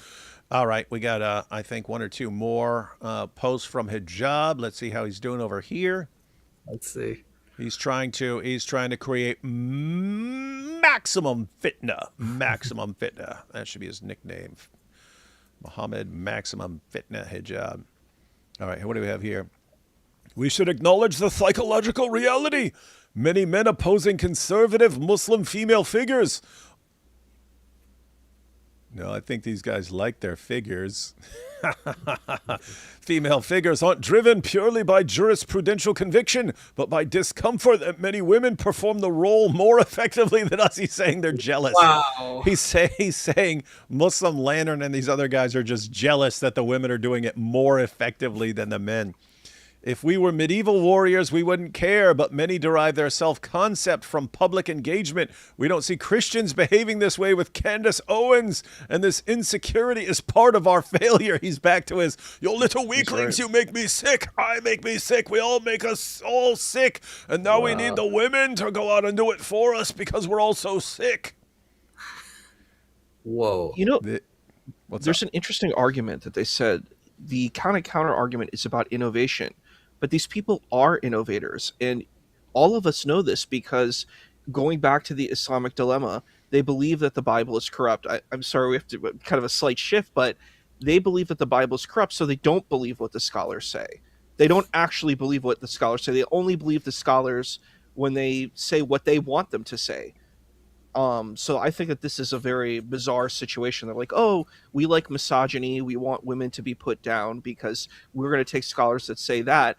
But in the same breath, they're going to ignore all the early scholars who supported and promoted the preservation of the Torah, the Zabur, and the Injil. So I don't know. I think these people are they're munafiqun. These are the hypocrites. So darn that's what right. I would say. Bunch of hypocrites. She says, this insecurity is part of your deviant ancestral sentiments you've been trying to attach onto conservative Islam. Islam cannot be conservative or liberal. Islam is the neutralizer, the moderate middle way, the mercy. I strongly believe Muslim Lantern isn't affected at all by the success of others. If he cared so much about numbers, he would be monetizing his videos. Also, Muslim Lantern always disengages with those he believes are insincere when those interactions could get him the most views. So he's saying, hey, Hijab's basically saying Muslim Lantern is jealous. And someone's saying, I don't think Muslim Lantern is jealous. Guess what? I don't either. I don't think Muslim Lantern is saying this because he's jealous. I think he's saying it because he sees a problem for Islam. And he's right. He's absolutely correct. But there's nothing he can do about it. Go ahead, brother, if you want your wife and daughters on social media being women da'is debating some vile, insincere men. That's your choice. There's other ways to maintain and even elevate the influence of sister da'is in women's circles, not versus insincere men. Point.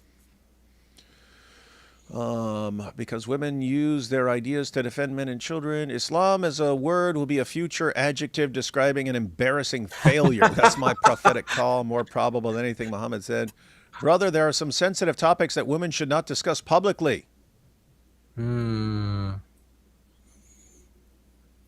Promoting women in Dawah should be reconsidered. What a weird comment. Men are afraid women will outperform them in Dawah. Are you serious? I disagree. Islam is not about being liberal or conservative. In fact, Islam contains bits of this and bits of that. Biggest difference Islam has from all these ideologies is that Islam is consistent. Oh, yeah, sure it is. We put our money where our mouth is. At least that's what the real guys do. And Muhammad, he put his mouth where the al-Zud. You can disagree without assuming too much. He has his position, which is a legitimate position to take. No offense, but so what? Discomfort is good. It's all just... Yeah, I have to say... let's see. This may explain some critics, but it doesn't answer the actual issue. If the objection is jurisprudential, then address the jurisprudence. If the claim is that men are merely insecure, demonstrate that rather than psychologizing disagreement. Otherwise, this just becomes a way to dismiss criticism without engaging it. That is absolutely correct. If you want to say, hey, men complaining about the women da'is is just them being jealous, well, guess what? That's true in many cases. You can't dismiss the criticisms just based on the idea that some people are just jealous. Some people are just jealous. Yeah. So weak response, Hijab, weak response. He's got one more. Let's just see what it is.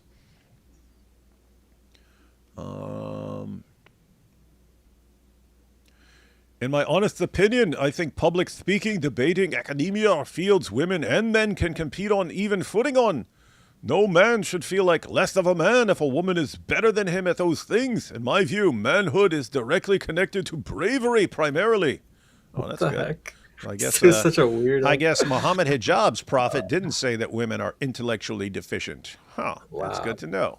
All right, we've got. Sounds like I disagree. Men are mentally superior. Yeah, wow. First, Ibrahim says, I disagree. Men are mentally superior to women. That's why Allah made them the wali and have made the leaders of families. And then another Ibrahim, I'm less inclined to listen to a message if it's coming from a woman. Hey guys, he's less inclined to listen to a message if it's coming from a woman. Other man probably feel the same way. Hey, Hijab, you clearly see men are massively smarter than women, so stop denying it. No feminine woman should be on stage debating men. It's not their place. Any man that allows his wife, daughter, sister to debate or public speaking is a cock. Oh, wow. Look, he's he's a sitting there Pakistani watching. too. He's sitting Look there. at that Pakistan flag there. You just like watching? You're like the watcher. That's why the watcher wants to get women in Dawah, so he can watch them. No, he likes guys. How would you define bravery? In all honesty, your opinion of certain rules doesn't have any relevance after Allah and His Messenger have ruled on that matter. Sounds like you're starting to embrace feminism, which is a good thing. However, you should feel that way about everything when it comes to gender roles. Women should have the same freedom that men have, not just at public speaking and debating, but also careers, leadership, etc. Good to know Hijab is becoming a devout feminist. Thank you, Hijab, for pointing this out instead of listening to estrogen-filled edgelords like Hakikachu. Hey, look at that. So you don't believe you need the opinion of two women for your own as they are deficient in mind? That not in the text? These are all very good points. Wow. Well, guys, these are the Dawah wars going on, man. Man, I knew it was going to create a wave for the Dawah world and for Muslims and men in general, but I didn't know it was going to be that fast. And that this seems like it's like, you know, in the Ali Dawah thing, which I was told he was working on that video before Avery came, and then when Avery came, he engaged with them. So just to correct that, but this is like shaking them up in a way that, I mean, like, again, I thought it was coming, but just not this fast and not this strong. And this is like going to really blow up, really blow up. And just think it's one of these situations where, I mean, come on, these girls aren't going to back down, and you have tons of people cheering for them. Yep. And so they're going to keep getting more and more popular. And the more popular they get, the more the Muslim Lantern guys and the Saudi guys, and the more enraged they're going to be, and the more they're going to totally crash out. So we have massive meltdown incoming in 5, 4, I should say, 3.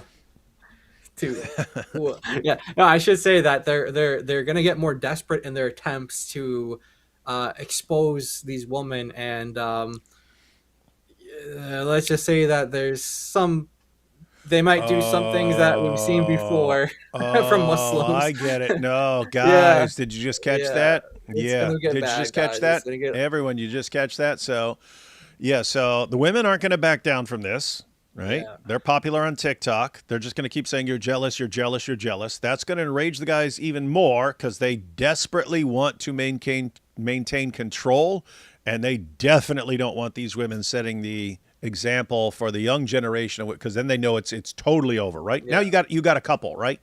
You got a couple here and there doing Dawah, and telling the guy, we don't have to listen to you. You don't what? I don't have to listen to some guy in Saudi Arabia. No, I can do what I want.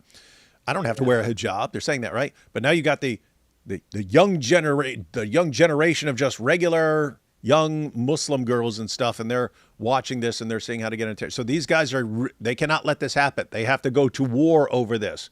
Jai's pointing out that we've seen how sometimes they go to war. They'll find pictures you've been sharing with guys and the DMs and stuff like that, and they'll go all out. And I'm so, telling you, I really believe that they're going to try to make examples out of them. Yep, I agree. Because now it's not just, Muslim Lantern versus Korra and Itachi or whatever. Now it's Muhammad Hijab, Ali Dawah, and Uthman's probably going to get involved, and it's going to create a big thing. And someone is going to want to put an end to this. And someone's going to want to go nuclear. Yeah, and we know that they have the capabilities of doing that. And we don't wish for that. We're just predicting that that's the path Muslims are going to go down, because they do have the best of manners, so they say. So we're going to see those manners. And that'll happen on both sides, because the Dawah guys who complain about the women, hey, what are you doing here? Well, we all know these guys are doing horrible, evil stuff. Malik showed that this is standard. This is standard in the Dawah community. So, someone's going to snap at them. Well, look at what you did in Bosnia. Look at what you did on your Dawah trip on Bosnia. I have the receipts right here. And so this is gonna get ugly. This is gonna get real ugly. Yep. It's gonna go nuclear. Take these last couple of super chats here. We've got Reason Answer said, Ali says women should do Dawah or do Ali Dawah. Well, we know what he wants them to do. D Wood, would you be open to doing a live stream with Cyberpunk Dingo, ex-Muslim YouTuber Harris Sultan, Goldie Gamori, or Mike Winger? 3 of the 4. 3 of the 4, yeah. You can predict which one I'm not willing to do with live stream with. How will women be able to use whiteboards in Dawah if women aren't supposed to be fully educated in many Muslim countries? That's a problem. If Daniel Hakikachu gets his way, women aren't going to be able to spell. So how are they going to use their whiteboards? Guys, do the math here. Yeah. For women to communicate with whiteboards, they have to have a basic education. So how's that going to work? Yep. There's actually another problem too. How do these men don't want women touching them? So you would need.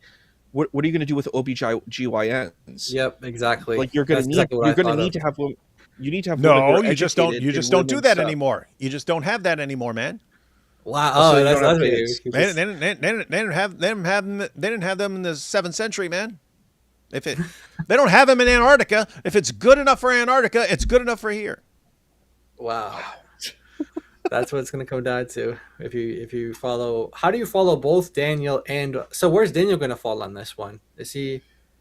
Because he has had his wife come out on his channel and speak, but she doesn't like debate or anything like that. So I wonder how this is going to play out for him. And she went to college too. They met at Harvard, so it's super weird. Yeah. Very much we're going to have to find out in future installments of Dawah Wars. Seeing the phrase, Aisha, may the Prophet be pleased with her, makes me want to barf. Who expected Mojab to be the Renaissance feminist man of Islam? He might endorse LGBT zut acceptance into Islam in the future. Yep. Looks like that's the direction he's heading in. So drugs okay, alcohol okay, women in Dawah okay. Hijab is just completely liberalizing and feminizing Islam. And we have, this is another prong of Mossad Malik's plan. Oh, yeah. I mean, this, again, there's still a fair chance that Malik is actually working for Mossad. And you see where it's going. Malik sat back there and look, what can I do to further divide the Ummah? I know, I'll promote some ladies as the new da'is, knowing the reaction that's going to cause massive, massive fitna. Smart, Malik. It's a good move. Good move. Unless you're just an idiot. But if this is deliberate, then smart. Otherwise, you're just really stupid. Oh, boy. All right, guys. That's everything we wanted to cover. This is definitely, like you said, installment number 1. There's definitely more to come. There's going to be lots of Dawah Wars. All right. Any other thoughts on this, Jai? Man, this, as far as I can tell, what Muslim Lantern is saying is true to the Islamic sources in terms of the woman in Dawah. Not so much like the using insults and filthy language and stuff like that. I think that you can make a strong case that while it might not be like the norm, but it seems to be that that's kind of more acceptable than he's trying to make you think. But the woman in Dawah thing, as far as I can tell, and like I said, this isn't a topic that I've been studying or anything like that because it was never relevant to me. Like, why would I care woman in Dawah? But now that it's happening, I'm starting to look into it, and as far as I can tell, that's the majority of scholars are ruling in his favor, in his position, and just goes to show you guys. I mean, look at the Bible. Look at the role of that woman, just the role of woman in the Bible, and just the amazing freedoms that you have in Christ. And you're not just stuck in a house and you can't talk, and your footsteps are going to create a fitna for people. Or like, this is just, so thank God for your freedom in Christ, and pray that Muslim women and Muslim men and all who don't know Jesus would repent and come and believe in him. So yeah, that's my kind of final thoughts for this installment, but I guarantee you there's going to be a lot more to come, and it's going to get a lot worse. Yeah, my fairy tale life says you should start the Dawah drama vids with previously on Dawah drama, and then do a small recap. Oh yeah, it should. Yeah. It could actually like have a little video recap, but I think I'd probably say previously on Dawah Wars, and then show little recaps. Yeah. That would actually be funny. And we have Thaddeus says, "What are you covering tomorrow?" That's Thaddeus wants to update me on all the Sam stuff that I that I don't pay attention to. So, all right. So, yeah, we're going to cover that tomorrow. I just want to post the link for people as we're kind of about to head out here for the new video that Avery just put out, so we can kind of. Oh yeah, I'm definitely going to be checking that out. So post that in the chat. You guys can go check that out after this and check and enjoy it. We don't even know what's on there, but I guarantee it's gonna be good. All right, Issa, you came in pretty late, but what are your final thoughts on the latest Dawah wars over women? So I think it's actually kind of complex in general. Like, even your kind of standard Sunni modality, like you have concepts like urf and maslaha, like public interest, these types of things that have become incorporated into Sunni theology. I would say modern Sunni Islam is comparable, and I always say this is comparable to Rabbinic Judaism. So you have these kind of interpretations, reinterpretations, and I feel the Salafi movement is sort of in opposition to this. So you would have competitions, definitely, like even within North America, where women will compete against men. You do have stuff like that exists, like with like you might have like a thing like Mist, where younger folks will debate each other and do like poetry competitions and stuff like that. So this stuff does exist. It is really interesting to see the Salafi movement because, again, I think there's a major hypocrisy. And I think it is fair to say this, that the Christian movement has a lot of boons that we don't see within the Islamic movements in general, especially in consideration of enlightenment. Like you see someone like Daniel Haqiqatjou, who's sort of antagonistic towards the Enlightenment and sees the Enlightenment as this really negative, bad thing. And sort of like a lot of the Christian movements have embraced this and have been like, yeah, we're cool with science. We're cool with all of these things. This has no conflict with our faith, right? And sort of there was an inverse that happened with the Islamic kind of perception. It's sort of like Islam sort of peaked really early. You're throughout Islamic history, you have like what I guess you would call the golden age, where people were into philosophy and reason and these types of things, like the Ahl Ra'i, right? The people of reason. But what happened is there was this kind of counter movement. It was like, oh no, we have to stick to the tradition, like what you see with Imam al-Ghazali, who was actually a Sufi, funny enough, a very conservative Sufi. But and a lot of people from that, and then you see like from Ibn Taymiyyah, Ibn Qayyim, these kind of movements were like, no, we've got to keep to these sources. But there's a difficulty because just being honest and transparent, these sources can contradict themselves, right? Like, for example, is the Quran perennialist or is the Quran exclusivist? This is a question you can ask, right? You could take Surah 260, you could take the Quran 262, and it says, Christians, Sabians, and Jews who believe in God and the last day are protected, right? But then you can go to a different kind of verse within like Surah Al-Tawbah, and you can see that there's a different kind of approach.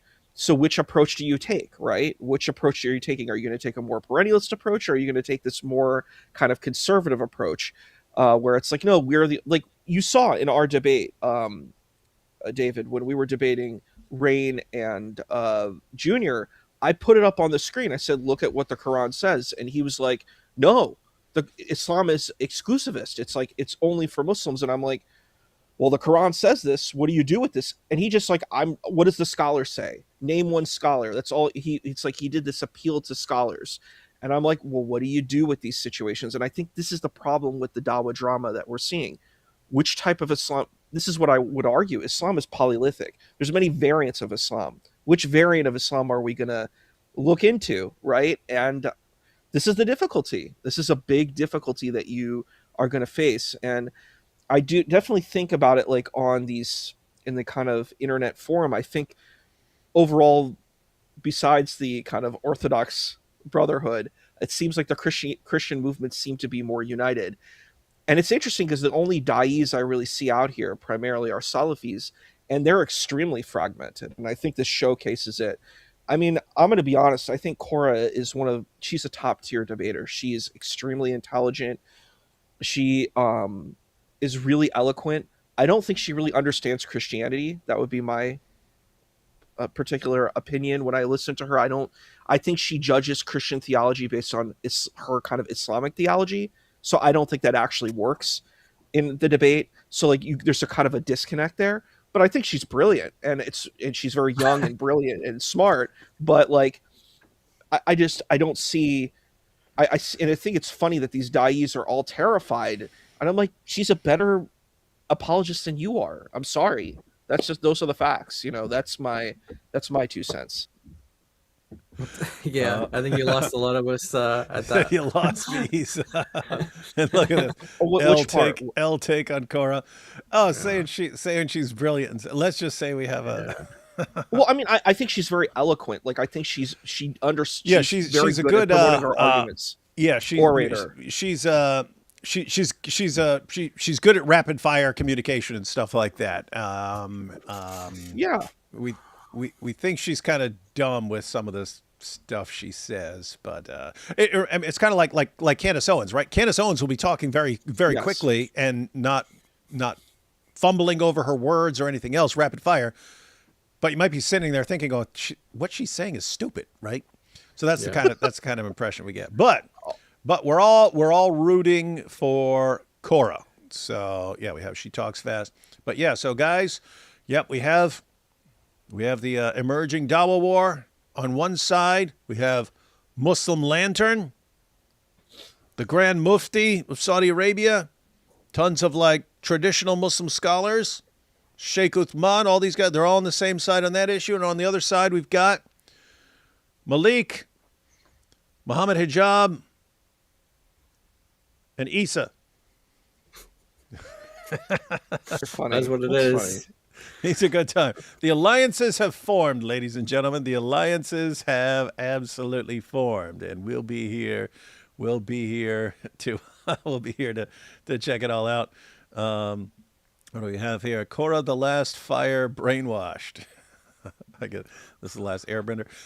Dial back the brilliant same chick who says wine and vinegar are the same. Yeah, that, and then of course saying Allah's not omnipotent and things. So anyway. Well, I want to. You can't blame Isa. He's in love. No, you're funny. Oh, I want to say one point about that. Was it the footsteps? Is that what it was? Was it the footsteps? Isa heard her footsteps and he fell in love. He will defend her. The thing is, I think a lot of stuff she's not really well versed on. So I think she does ChatGPT and Google things like that wine and vinegar thing. What was it? The Oyos or something? It was some word, oikos or something like that. I don't think she actually understands. No, I forget what the word was in Greek. There's some word, oinos or something. There's some word in Greek that it's talking about the wine and the vinegar. and she brought it up, and I think she just Googled it or Chat GPT or AI'd it. And the thing is, she didn't have a mastery on it. But I mean, I think she was able to stay in the debate. That doesn't mean she understands all of these things. I'm not saying she has a mastery over the knowledge. I feel that Avery is much better at that. Like, Avery has really, you can tell that Avery has studied this stuff and he tries to understand everything he's talking about. So it's a different kind of level of engagement, I would say. All right, everyone. You heard it here. Issa is in love. All right. All right, everyone. Catch y'all tomorrow.